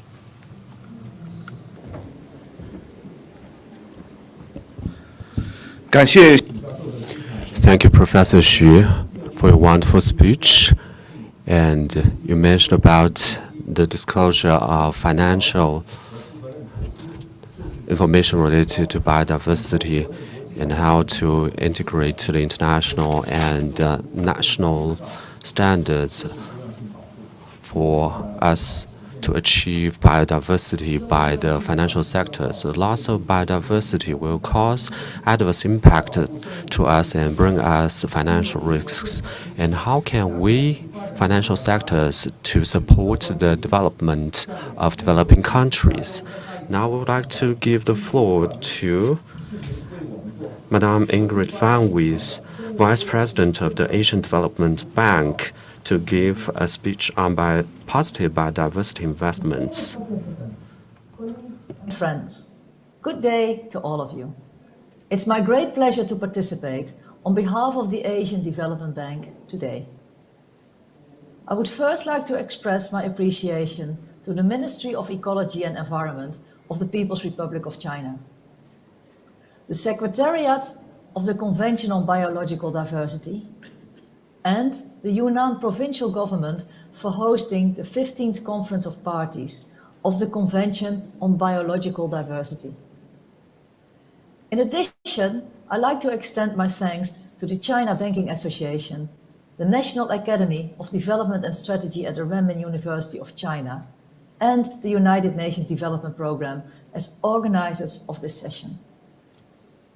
This COP15, which will conclude in April 2022, is vital to reverse not only the alarming and unprecedented decline of biodiversity and address climate change, but also to deliver on a green, inclusive and resilient recovery to secure long-term prosperity. Climate finance commitments were critical for the success of concluding the Paris Climate Agreement. Similarly, the post-2020 Global Biodiversity Framework will only be successful if parties commit to mobilize the financial sector for this endeavor. Biodiversity loss is, just like climate change, an external driver of financial risk. It poses physical, reputational, and transitional risks to the financial sector. The Central Bank of the Netherlands, in a first-of-its-kind study, quantified the exposure of Dutch financial institutions to the risk of biodiversity loss. Potential losses equated to 36% of their total assets. A similar study on the exposure of development financial institutions to the risk of biodiversity loss and ecosystem degradation, estimated that at least 28% of their $11.2 trillion investments were highly exposed. Given the significance of the exposure, financial institutions should have a duty to carry out risk assessments on their portfolios and request disclosure from the clients they invest in. It's time to take stock, measure, monitor and quantify changes in biodiversity and include these changes in our financial risk analysis. We need a range of approaches to quantify this risk, and we will need to build consensus around key principles and universal frameworks. I encourage all financial institutions, and especially those with us today, to engage in initiatives supporting inclusion of biodiversity in both the risk and impact assessments of their portfolios. As an example, ADB is pleased to be a member of the Biodiversity Study Group of the Network of Central Banks and Supervisors for Greening the Financial System. In addition, we are an observer to the Task Force on Nature-related Financial Disclosures. And in cooperation with other MDBs, we are developing metrics for tracking nature-positive investments. These metrics will be based on the scoping report of the MDB Climate Finance Tracking Methodology. It's not all doom and gloom.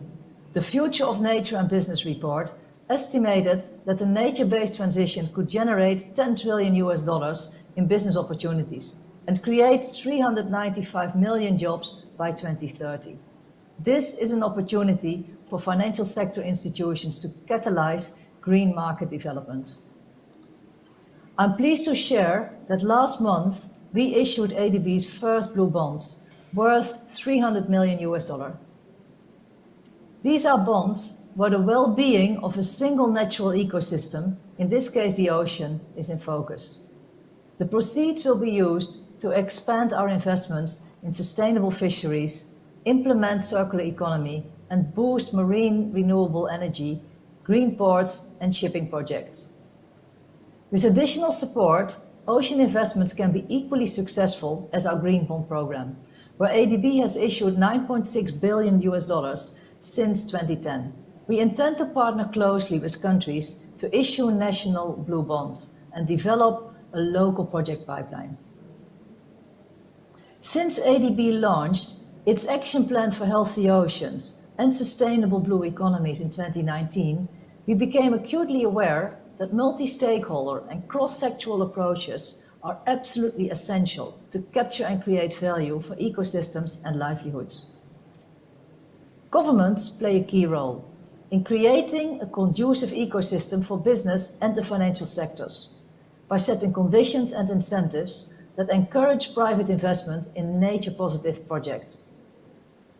Financial institutions need to work in partnership, advocate and call together for ambitious and transformative regulation. The 2021 Dasgupta report pointed out that between 1992 and 2014, the produced capital per capita doubled, while the natural capital declined 40% per capita, indicating an unsustainable drawdown and use of natural capital. These natural capital-driven economic gains and losses are not reflected in official budgets and accounting systems. The adoption of the UN system of environmental economic accounting is a positive step in the development of a common framework for accounting principles to integrate both physical and monetary measures related to the environment. In parallel to this session, my colleagues, in partnership with the Chinese Academy of Science and Stanford University, are sharing the progress being made on the development of ADB's new Natural Capital Lab. This is a digital platform to share methods for valuing biodiversity and ecosystems, and for building knowledge, capacity, and alliances across the region. Mainstreaming the use of these shared methods will ensure that natural capital is given a weight equal to that of GDP, exports, government revenues, and other measures of national wealth. To conclude, there is a need to consolidate and communicate relevant data on regional market opportunities, encourage innovation and aggregation. We want to see Asia leading in environmental technology development and patents. As we are hosted by the Chinese government, I would just like to mention ADB's Anhui Huangshan Xinan River Ecological Protection and Green Development Project, which created a structured green fund. This fund supports SMEs involved in green business, such as ecological agriculture, ecotourism, and pollution control. The project offers an example of how we can blend ADB finance with eco-compensation mechanisms to incentivize new value chains. I look forward to continue this dialogue through ADB's forums on rural development and food security, and ocean technology and finance in the coming months. Thank you very much for your attention.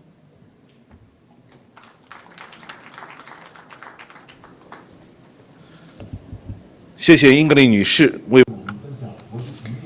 you, Madame Ingrid Van Vis, for sharing with us the experience of ADB.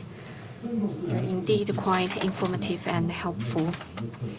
Respecting the nature, following its rule, as well as protecting it, has been the philosophy of many countries across the world. Coming next is Professor Noga Kranfer-Shu, Chief Scientist of Israeli Ministry of Environmental Protection.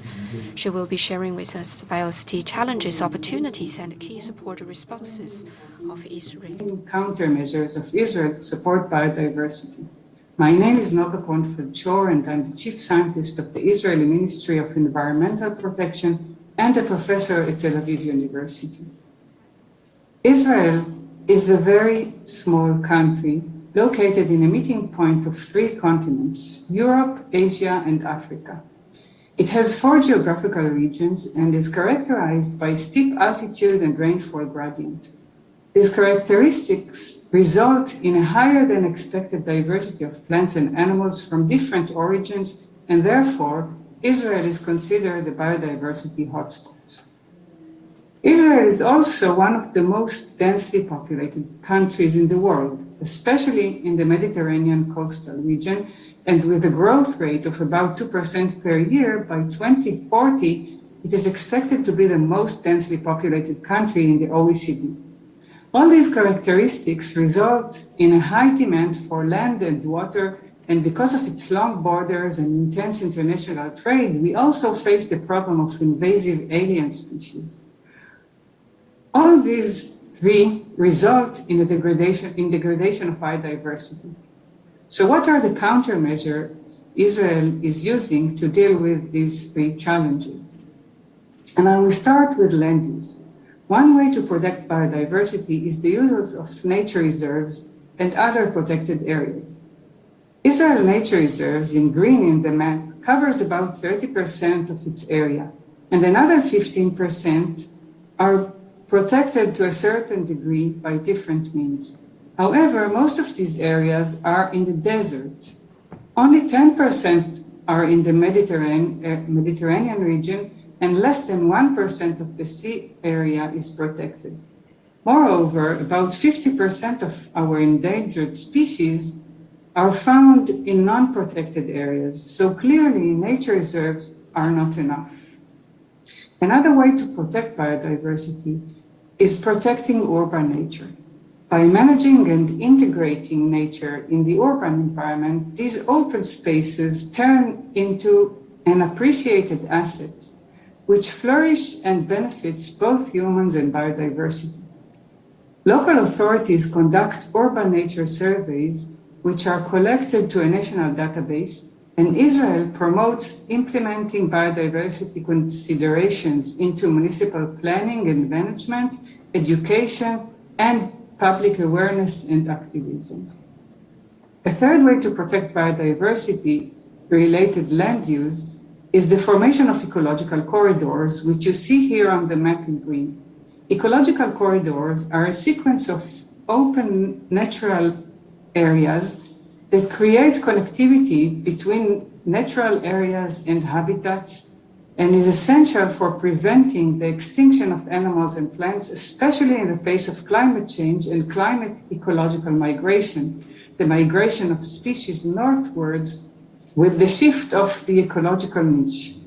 These are not nature reserves, but open areas with limitation on the possible uses, and the map is statutorily acknowledged on the national level by the National Master Plan for Construction, Development and Conservation, and has impacted planning decisions made at various levels. The next resource is water. Despite being one of the most water-scarce countries in the world, Israel has achieved water security and full cost recovery through a series of ambitious reforms, which were largely driven by drought crisis. Today, Israel is implementing an integrated water resource management in which all water, including sewage, is property of the state. 99% of the sewage is collected, 97% is treated, and 87% is used for agricultural irrigation. The rest is released to nature. Disposing treated wastewater to streams requires stringent quality more than for irrigation, and also a special permit. 60 to 70% of Israel's drinking water are desalinated seawater.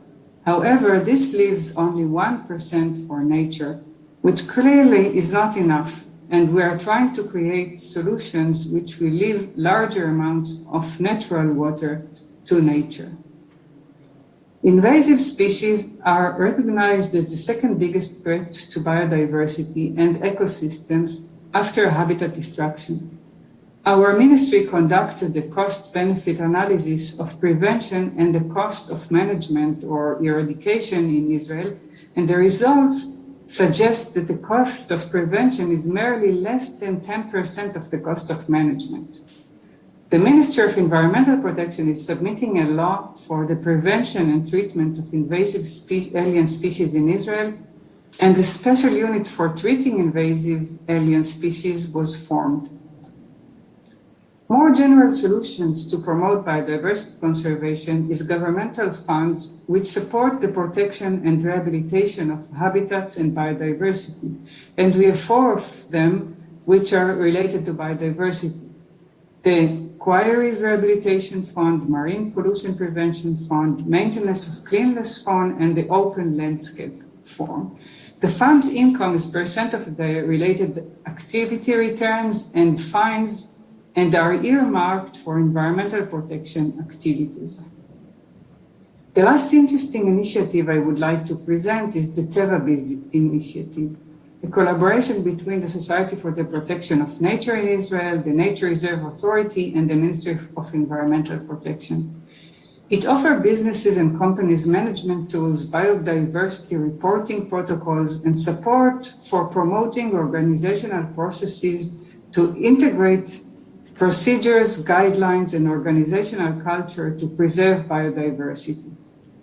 In the process, the participants integrate individual projects in their organizations. Up to date, the initiative included 3 rounds of activity, each lasting about 2 years, in which 15 companies participated.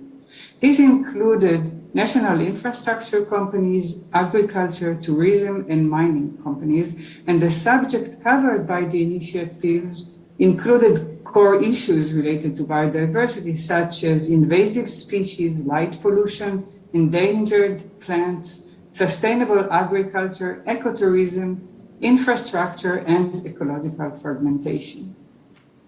And for the future, it is time to shift gears. Protecting or doing no harm is not enough for the future of the world and for our children.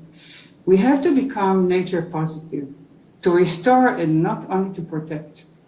And to get there, biodiversity considerations should be incorporated in the business sector to enable providing life essentials while using natural resources within safe ecological limits or planetary boundaries. Economic incentives that harm biodiversity should be significantly reduced, and positive incentives to protect and restore biodiversity and its sustainable use should be implemented. A risks and opportunities framework on nature-based solutions should be developed for the use of corporates and investigators, and one such initiative is the Task Force on Nature-Related Financial Disclosure, or the TNFD. Thank you for your time and have a fruitful day.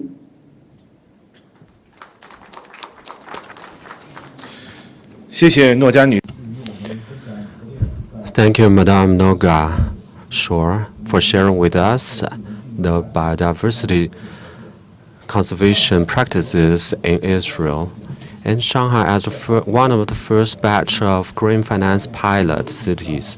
Now we would like to give the floor to Mr. Bai Guoqiang, Deputy Director General of Shanghai Municipal Bureau of Ecology and Environment, to give his speech.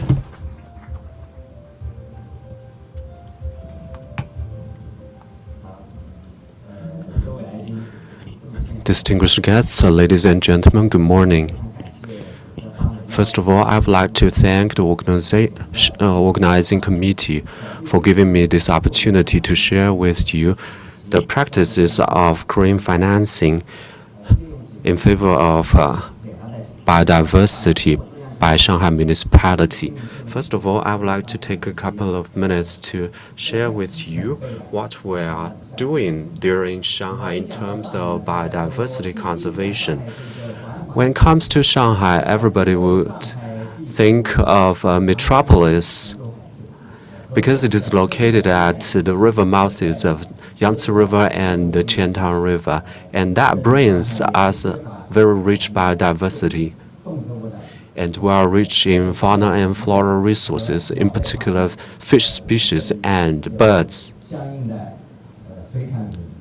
And we have a lot of aquatic life, including the endangered Chinese sturgeon. We also have very important international wetland systems here in order to protect such kind of very rare and cherished bioresources. We have a lot of wetland parks and national parks. And Shanghai,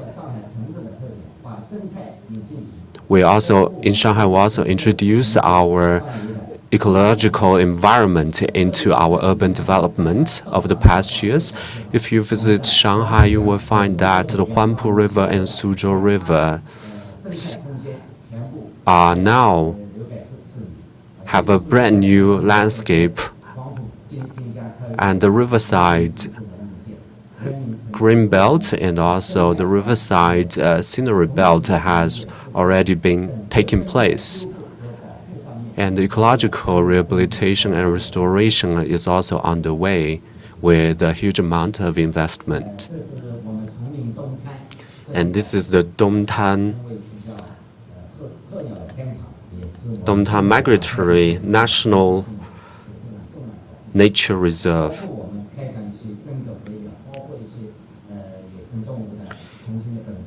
And we are now introducing measures to reintroduce some rare and endangered animals, such as the reindeer, back to this area.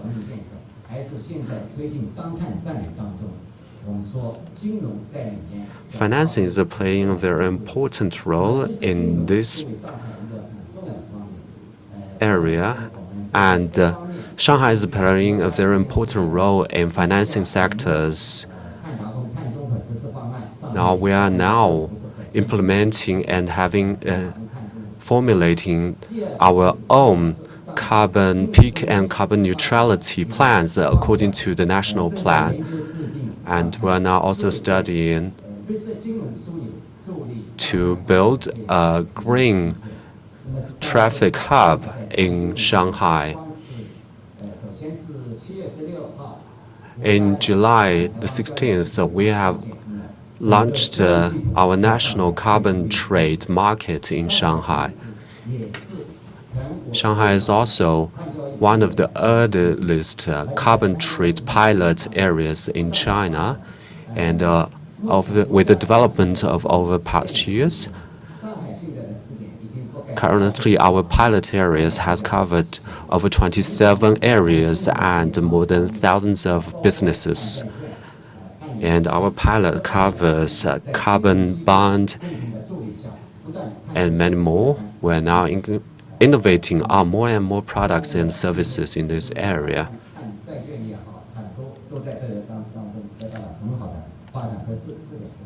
And we are now having a lot of preliminary results achieved. And we are now also working on raising the awareness among the general public. And we are also going to have some pilots in this Yangtze River Delta development belt. And also within the framework of BioFin, we'll join hands with research institutions to push forward the development of the formulation of our pilot plans and also the implementation. And last but not least, I would like to thank all our colleagues and partners for your long-term support. And currently, we have established a partnership with our counterparts in these regards in the hope of exploring new pathways to advance our biodiversity conservation. Thank you.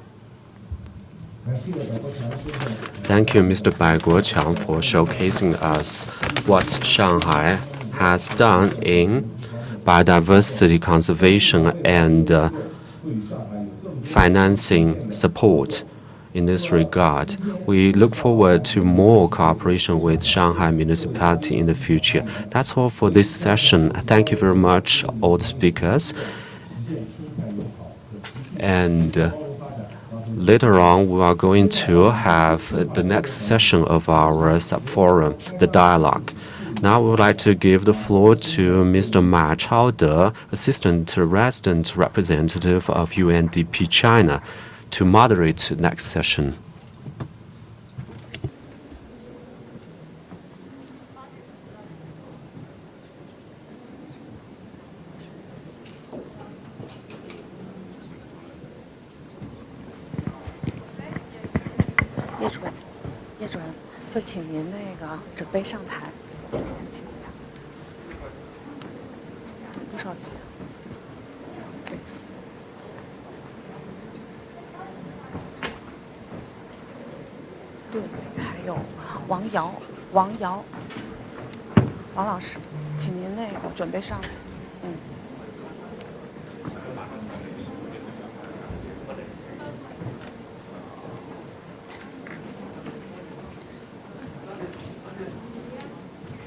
叶准，您一会儿坐第3位。您从这边上，这边那个。他不弄个牌子吗？不弄了，没事，没时间弄。我就按照这顺序来做。也行。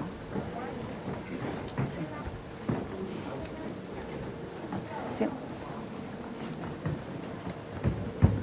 就请上，就按这顺序就行。对，上吧，上吧。您就不放了那就要不然您就他说等您邀请来这边。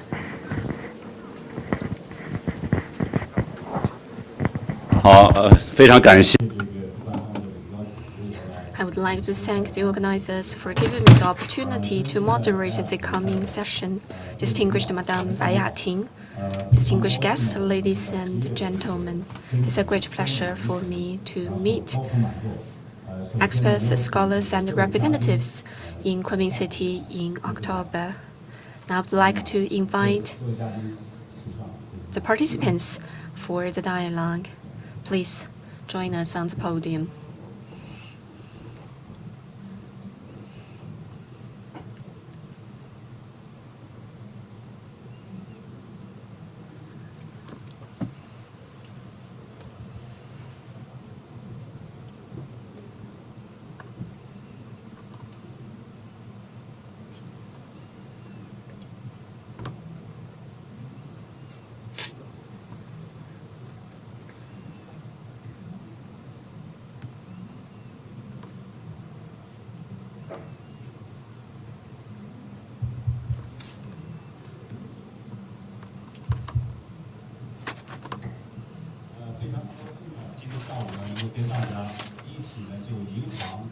It's a great pleasure for me to be joined by a panel of distinguished experts on the topic of financial sector supporting biodiversity. We have a panel of experts from across the country and across the world. They are policymakers, they are researchers, and they are financiers. I believe our discussion will harvest consensus as well as expertise and insights. I would like to, first of all, ask our panel members to say a few words about themselves and their institutions. I would like to give the floor to Director General of Policy Research Bureau of CBRIC, Mr. Ye Yanfei. He has long been devoted to the setting of standards as well as norms policy making under the framework of CBIRC. Can you offer us some insights on the latest development of biodiversity-related policies? Thank you. First of all, congratulations to China Association of Banking, Renmin University of China, as well as UNDP. I think so far the forum has been quite successful. I have been very impressed by the speeches and the sharing done by previous speakers. They're tremendously informative and helpful.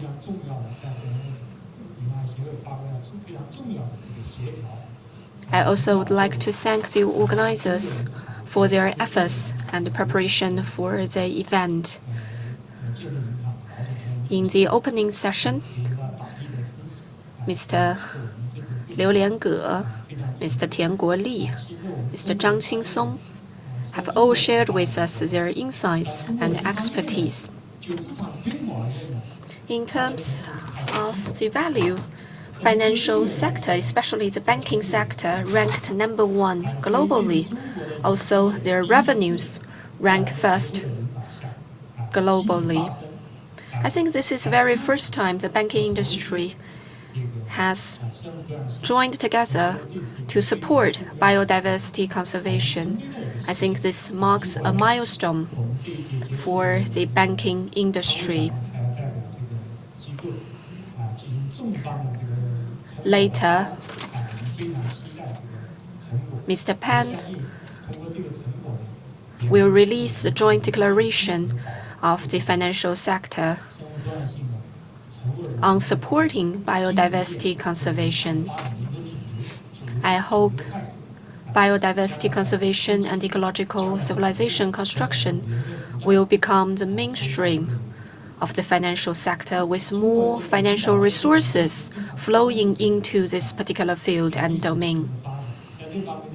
Green finance development is an important topic. Financial credit started back in 2007. In 2012, guidelines on green finance were released, and later in 2013, statistics collection system was established. Then in 2014, the key index for evaluation of green finance was launched. In terms of biodiversity, this is a key area for us as well. Currently, we are revising our guidelines for green finances, adding biodiversity risk as a risk index in the decision-making process of financial institutions. And more importantly, we want to raise the awareness of the financial sector to pay more attention to climate risks, for example, biodiversity risks. To that end, we have organized training sessions. In 2009, financial sector representatives paid a visit to Mozambique in Africa. The field trip has significantly raised their awareness of the importance of biodiversity conservation.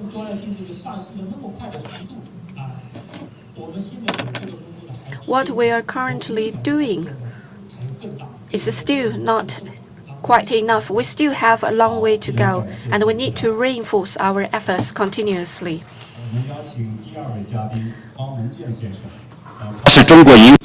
Now I would like to give the floor to Mr. Fang Wenjian, General Manager of the Bank of China London branch. He is going to speak online. Could you please share with us some of the investment cases in favor of Biodiversity Conservancy? Please.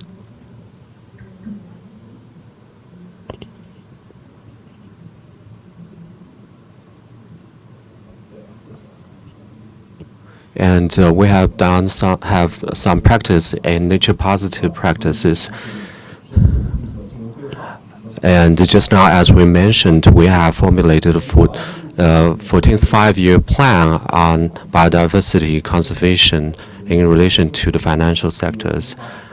And we have also formulated our development plans in relation to the SDGs and also the coal-powered fire plants projects.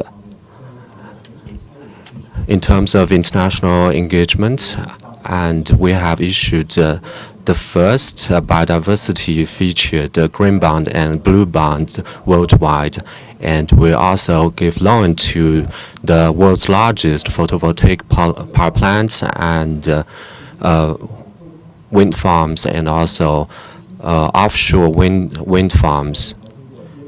We also have passed ESD certification so as to provide loans to Airbus and to support their green transition. We also had mortgage among the general public in relation with the biodiversity conservation. We also advance our climate change resilience programs, and we have joined the United Nations Responsible Banking Institution. And we are now also seeking cooperation with the Prince William Foundation to fight against poaching. As the most internationalized banking institution in China, we are making every effort to contribute to biodiversity conservation. Thank you, Mr. Fang. Now we are going to have our third speaker, Mr. Randall Riopel. He is the Chief Representative of International Finance Cooperation in China, South Korea, and Mongolia. And they have launched programs to support the conservation of wildlife in Kenya, and would like to invite him to share with us some of their practices. Thank you. Thank you very much. IFC has been focused on managing environmental and social risks and promoting green finance, including biodiversity, for more than 15 years. Biodiversity risk mitigation is part of all IFC projects through our environmental and social performance standards, which have become a global benchmark for sustainability practices for financial institutions, corporations, and policymakers. Specifically, Performance Standard 6 on biodiversity conservation and sustainable management of living natural resources, and Performance Standard 3 on resource efficiency and pollution abatement have contributed to the preservation of forests and species, maintenance of soil health, reduction of air pollutants, conservation of water, and other positive benefits to biodiversity. In addition to mitigating biodiversity risks in every project, IFC is developing new investment projects and financial products in sectors that will benefit biodiversity. Just recently, IFC committed its first blue bond to Indorama Ventures for plastic bottle recycling in Indonesia, Thailand, and the Philippines to help address the problem of plastic pollution. IFC is supporting the Bank of Qingdao to issue a blue bond in line with international best practices and IFC's performance standards. Among other things, the blue bond will provide financing towards sustainable fishing and marine ecosystem conservation. and IFC was first to issue a forest bond, which is directly focused on preservation of forests around the world. Investors in the forest bond can choose to get paid in either cash or carbon credits, and we expect the market for this product to grow quickly, as many corporations have made net zero carbon commitment. Thank you. 谢谢瑞佩林先生。那么现在呢，我们要 Thank you very much. Now I would like to welcome Mr. Wu Jian, Professor of the School of Environment and Natural Resources of Renmin University of China. He specialized in biodiversity conservation. Just now we have listened to some of the policies, and now we would like to invite Mr. Wu to share with us some of your major achievements. Thank you. My name is Wu Jian from Renmin University of China. Because today I may be one of the minority here because I come from the higher learning institution, and also my colleagues and my team is also specialized in biodiversity conservation over the years, in particular in terms of decision making in relation to natural reserve and protected areas. Like in many other countries, the decision making in this process, the economists are absent. In this process, we found that continuous practice has told us that the decision-making is closely related and determined by the waging of benefits.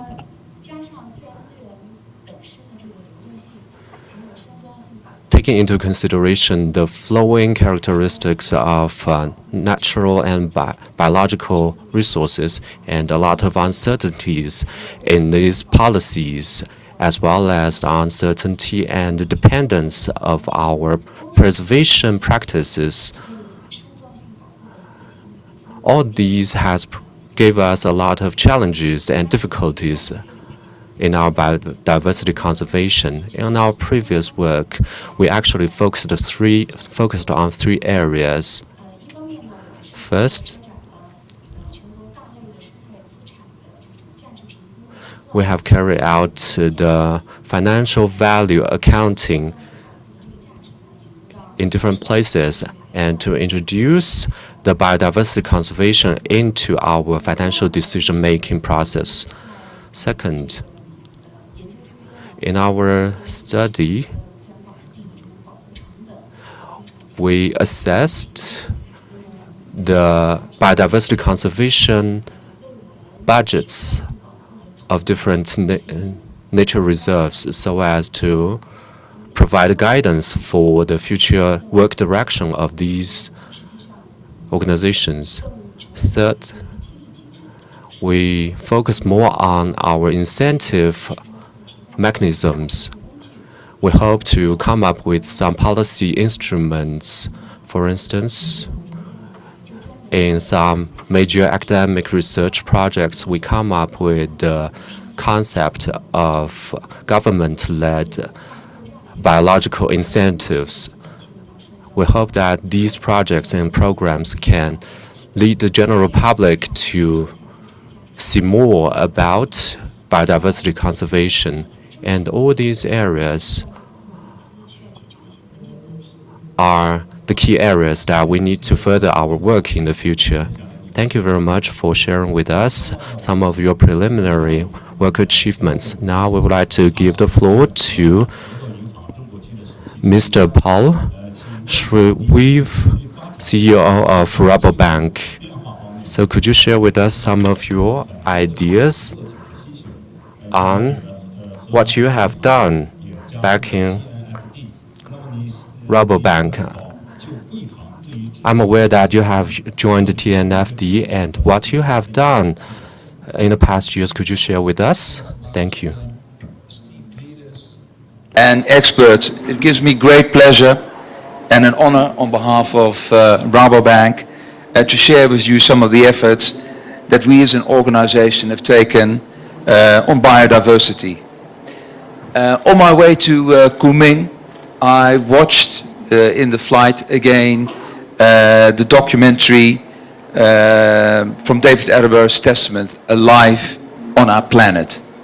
And I think if you watch that documentary, that movie, it says so much on why we are all here.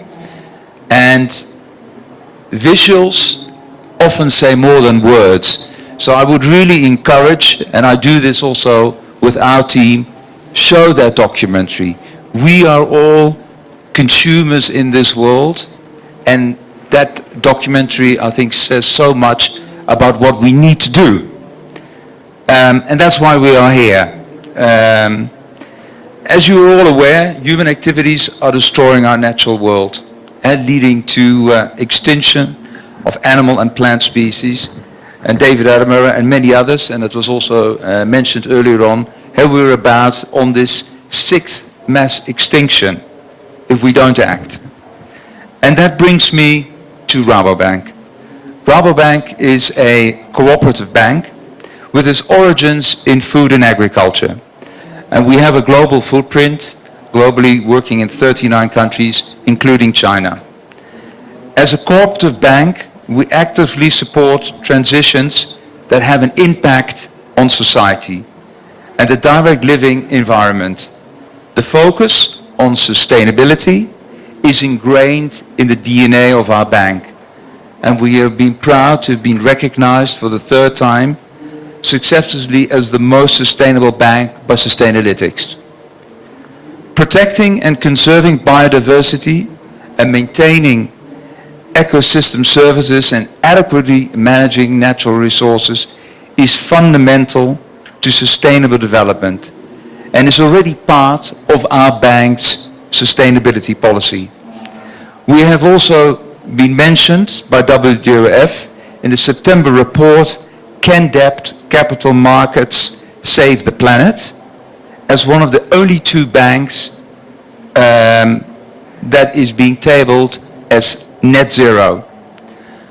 Our chairman, Wiebe Dreyer, also recently mentioned that he was very proud that we as Rabobank, the largest food bank, have been invited as the only bank to the United Nations Food System Summit. As such, these are examples and illustration of our commitment to societal themes such as biodiversity, climate change, the energy transition, and sustainable nutrition. We have established Rabobank Carbon Banking, a coalition with Microsoft to support 15 million small-scale farmers in sub-Saharan Africa, planting 4 billion trees with a goal to capture 150 megatons of carbon equivalents, or about 0.5% of the global emissions by 2025. Rabobank has also become a formal member of the Task Force on Nature-related Financial Disclosures this month. The growth of agriculture has been one of the drivers of the loss of biodiversity. We only need to think of the impact of soya on the Amazon and palm oil on the tropical rainforests in Indonesia and Malaysia. The demand for these products, and I only take these as an example, there are many more, are driven by the increase of our population. If we go back to 1954, we were still at 2.7 billion, and we had a remaining wilderness of roughly 66%. Fast forward to today, or 2020, we have 7.7 billion people living on this earth, with only just 46 of wilderness remaining. By 2050, we will be close to 10 billion people on this planet, and food production needs to double. As an F&A bank, we know this can only be done with a focus on sustainable production, reducing food loss, conservation and restoration of our biodiversity. In terms of acting on biodiversity, we currently have 6 projects, amongst others with WWF, and I'll just give you one example. This is a project in the Netherlands that we're running with dairy farmers, together with Friesland Campina, WWF, and about 140 farmers. and we are seeking to restore biodiversity in agriculture. Based on this, there are 4 pillars of the biodiversity that we've determined. We have 7 KPIs that have been given to these farmers. And as a result, if these KPIs are met, we give a discount on the interest for the farmers, and Friesland Campina pays a premium on the milk price. Now, this is a project that I think we would also like to do with some of our dairy clients in China. Okay. I think that would be a great example of working on being nature positive by 2050, and as part of our mission, growing a better world together. I think we can only do this together with each other. Thank you very much. Okay, thank you for so many experience shared with us. So I would like to hand over to Professor Wang Yao. 王瑶女士呢，是我们这个中央。 Now I would like to give the floor to Ms. Wang Yao, Director General of the International Institute of Green Finance of Central University of Finance and Economics. The institute has actually just recently celebrated its 5th anniversary. In their 5th anniversary celebration, a lot of experts and scholars shared their insights concerning green finance as well. Ms. Wang, we look forward to hear your research findings as well as the experiences of your institute. Thank you.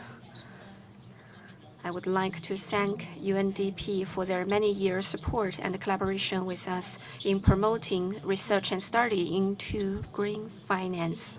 Last year, we established a special team specialized on green finance. The first is to research target is a mechanism which is highly related to specific types of bonds mentioned by Madame Bai Yating. For credit countries, when they're thinking about credit mitigation, we hope they would take into consideration pledges and promises made by the debt country in biodiversity conservation.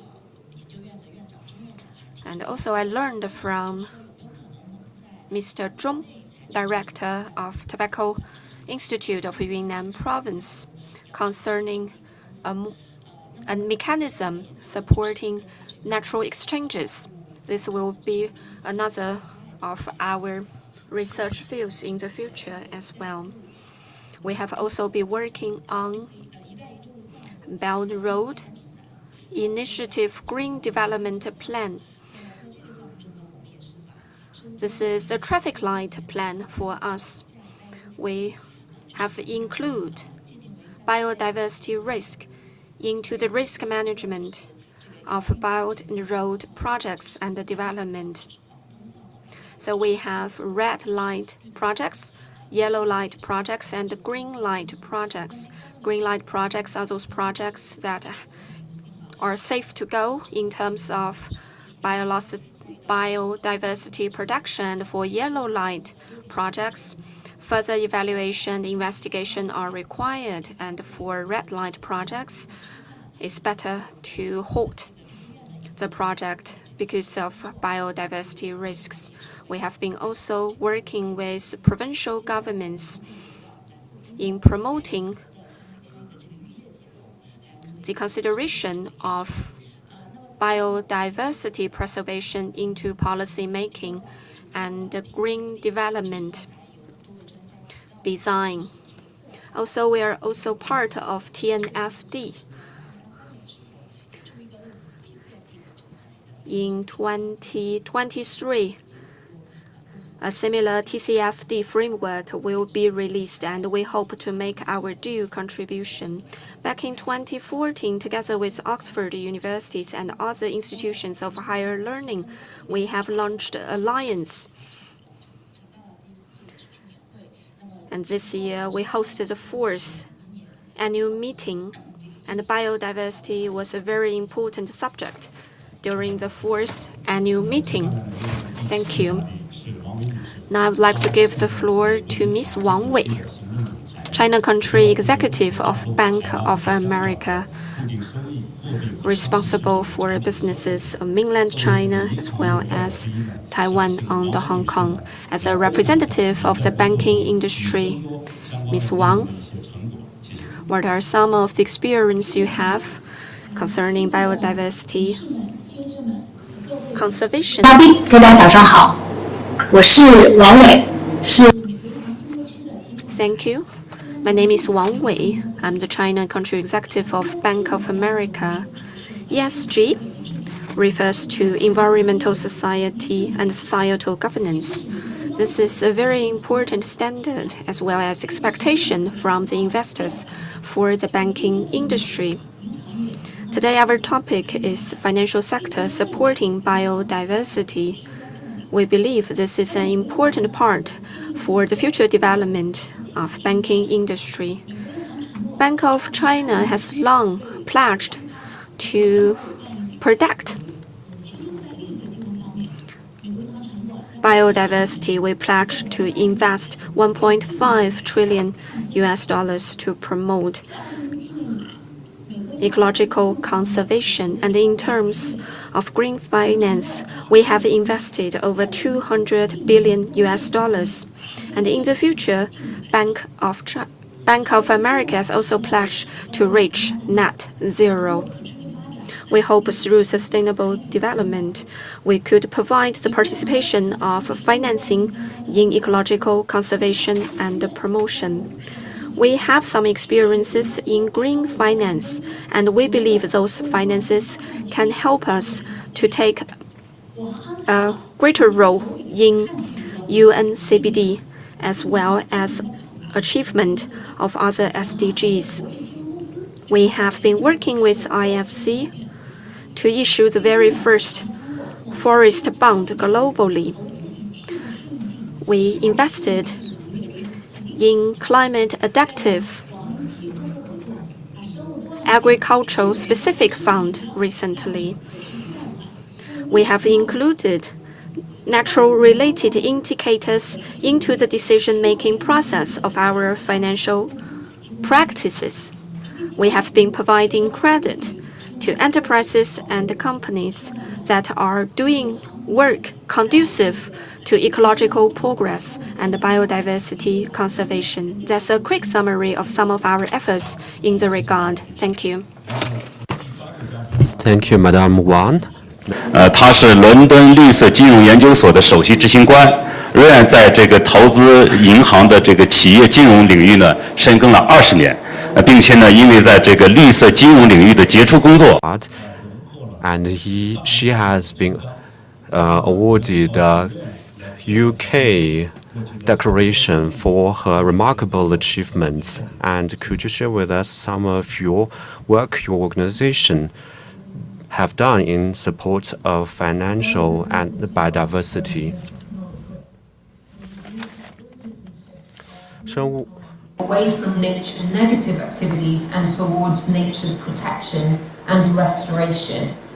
We need to start valuing nature. So for financial institutions and the corporate sector, navigating this new reality entails assessing and reducing their nature-based risks, and also understanding the opportunity where and how they can increase nature-positive investments or outcomes. The TNFD, we hope, will play a critical role in providing that framework for the finance and corporate sector to answer exactly these questions. And we're delighted that the Institute is hosting the Secretariat with the support of the UN and the French Development Agency. In the UK, more specifically, we're focused on how to mobilise finance into nature recovery work, where we're working with the government to support the Natural Environment Investment Readiness Fund that launched in March, and that will help grow the pipeline of nature-positive projects that can attract private investment. And in collaboration with partners across the UK, we've been identifying the barriers to nature-based markets, and later this year we'll be launching an initiative that will work on unlocking these key barriers and act as a knowledge hub for the financial sector to help increase investor appetite and awareness for nature-based solutions and investments. And finally, we were very proud to recently be awarded the mandate to be the Executive Secretariat on the Task Force for Scaling of the Voluntary Carbon Markets, working closely with a number of partners globally. Okay, thank you for your sharing, Rina. 最后呢，我们邀请这个卢伦燕。Next, let's invite Ms. Lu Lunyan, CEO of WWF China. WWF has long been devoted to green finance and ESG, as well as sustainable financial solutions. Ms. Lu, please. Thank you. WWF has been involved in green finance practices in China for over 15 years. A quick review of our efforts reveals that changes of our concepts. From the very beginning, it was green finance and then climate finance. More recently, the emphasis is on biodiversity finance. From the change of our project names, you will notice that we started with the general concept of green finance and gradually moved towards more specific areas that attention are urgently required to address challenges and issues. In the first phase, we supported and helped green credit projects and programs. Together with the Banking Association of China, we organized 10 consecutive sessions on green finance for practitioners.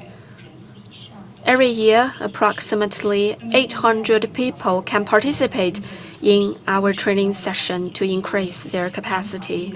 We also have conducted researches and studies on the design and setting of standards and indicators.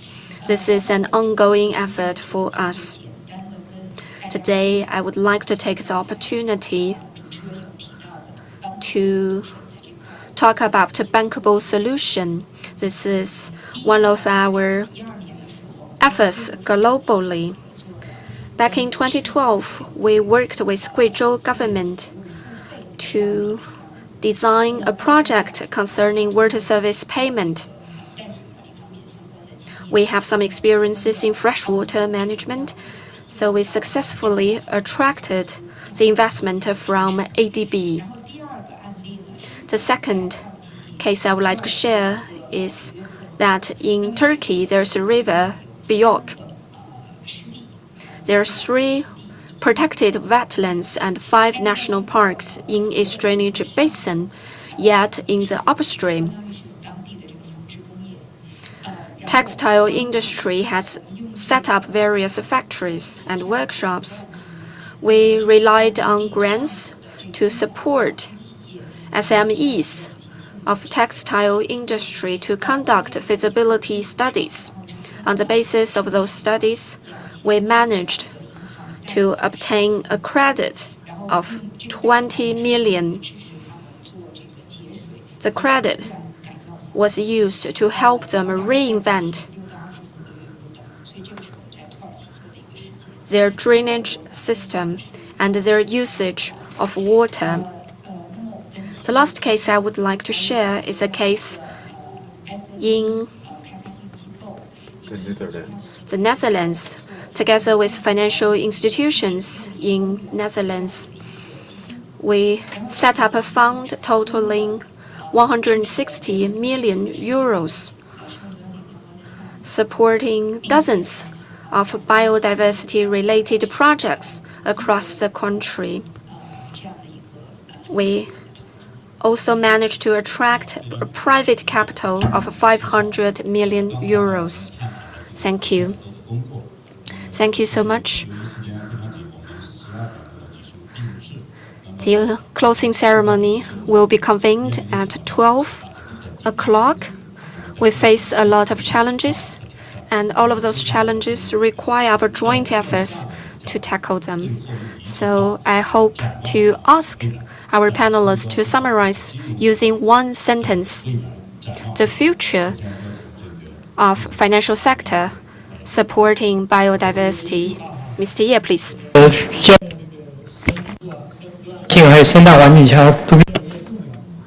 Biodiversity has become increasingly important, and the banking sector could take into account of setting a position named Ecological and Climate Director in the banking industry.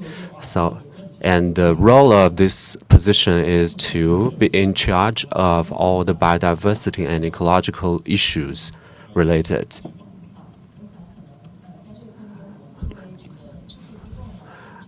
As a part of the think tank, we should first establish the framework for this green economic development and to provide some direction reference for our institutions so that they can work in this direction.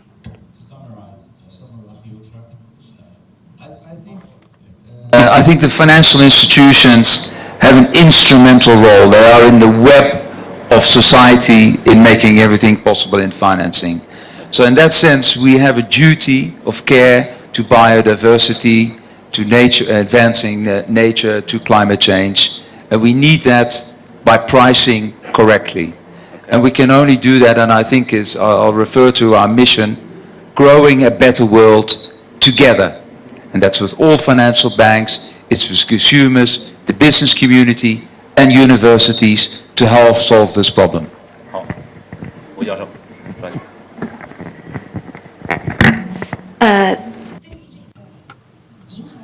With regard to the challenges of For banking industry, I think there are two difficulties in tackling biodiversity challenges. The first is risk management and mitigation. The second is returns on financial services and products that are oriented towards biodiversity conservation and public goods nature. So it is very important for us to come up with more NBS. New risks require new assessment systems and platforms. Public fund and assistance fund are important, and synergy should be established between them to maximize the return so that they can become the mainstream of green financing in supporting of the development of our biodiversity efforts. Thank you. Thank you all to our panelists. Mr. Liu again, please.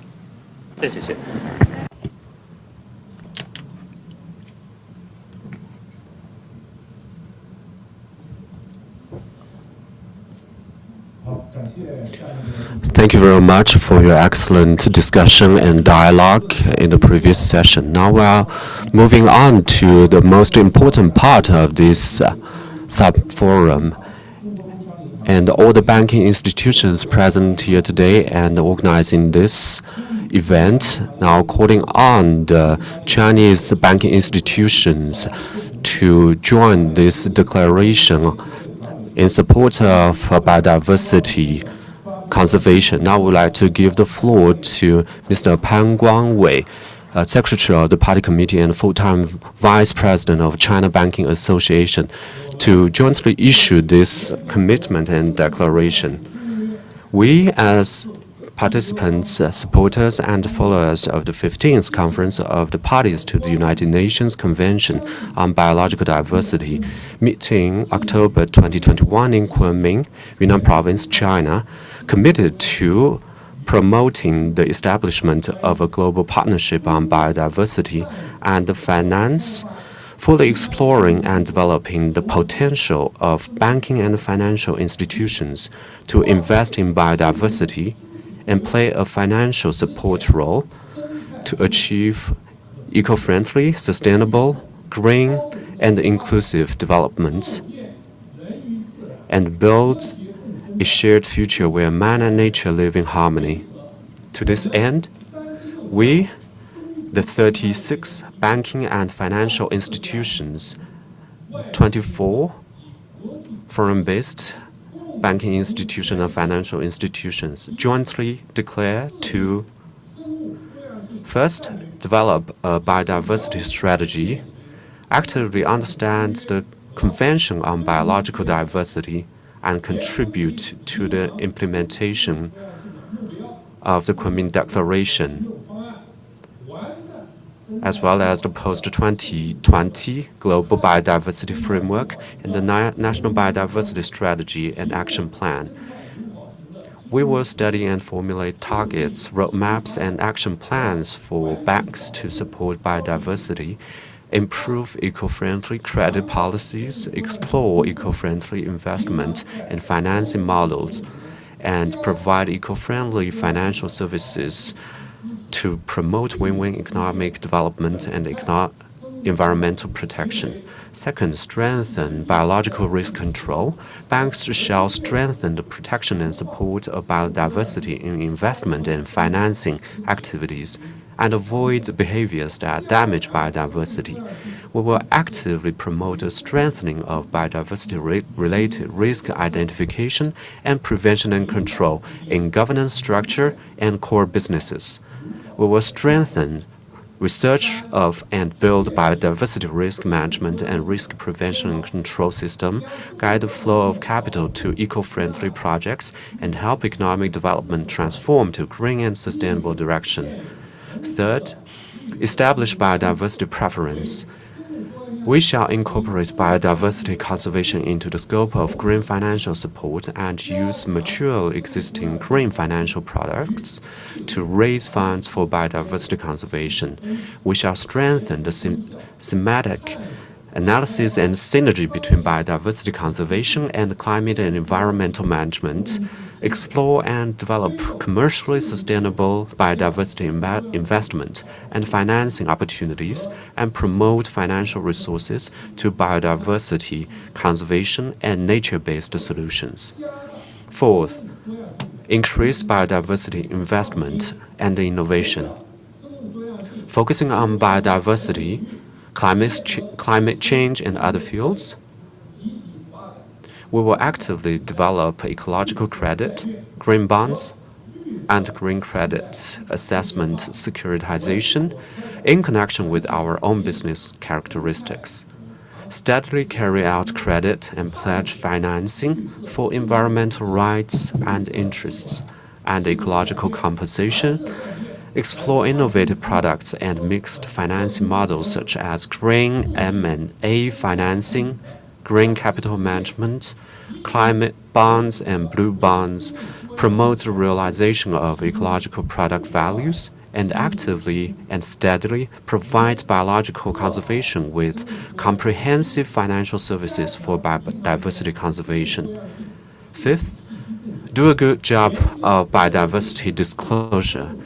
We shall strengthen the information sharing of biodiversity data among banks, study the disclosure requirements of business processes on biodiversity data, timely disclose the biodiversity conservation investment and financing prohibition and support policies, categorization and screening, and dynamic updates. Sixth, improve biodiversity performance. We shall support and strengthen multi-channel communication and publicity to jointly raise awareness of biodiversity conservation among banks, enterprises, and the general public to attract investment in biodiversity conservation. We shall conduct education and training on biodiversity for bank employees to enhance their awareness and professionalism in biodiversity conservation. Seventh, promote biodiversity cooperation. We shall strengthen international exchanges and cooperation in the field of biodiversity, take the initiative to participate in the discussion and formulation of international guidelines, participating and make use of the existing international green financial cooperation framework, and promote global cooperation in biodiversity conservation. To strengthen interaction with social groups and the media to inject financial momentum into biodiversity conservation and build up the image of an eco-friendly bank. Biodiversity conservation goes hand in hand with addressing climate change and achieving the UN Sustainable Development Goals. We are willing to do our best to participate in and promote development of eco-friendly banks worldwide. We warmly welcome the commitments of global financial institutions to adopt the principles of this joint declaration to promote a sustainable and inclusive economic and social development model and to build a beautiful home and a better world in harmony with all life on Earth. Thank you.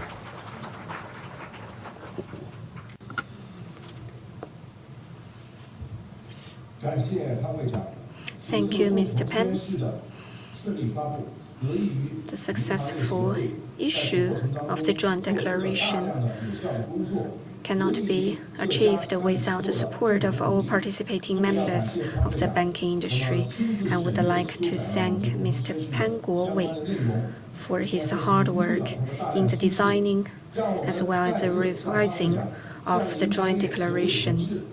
Here, I would like to propose a warm round of applause to both Mr. Pan, colleagues of China Banking Association, as well as our member banks.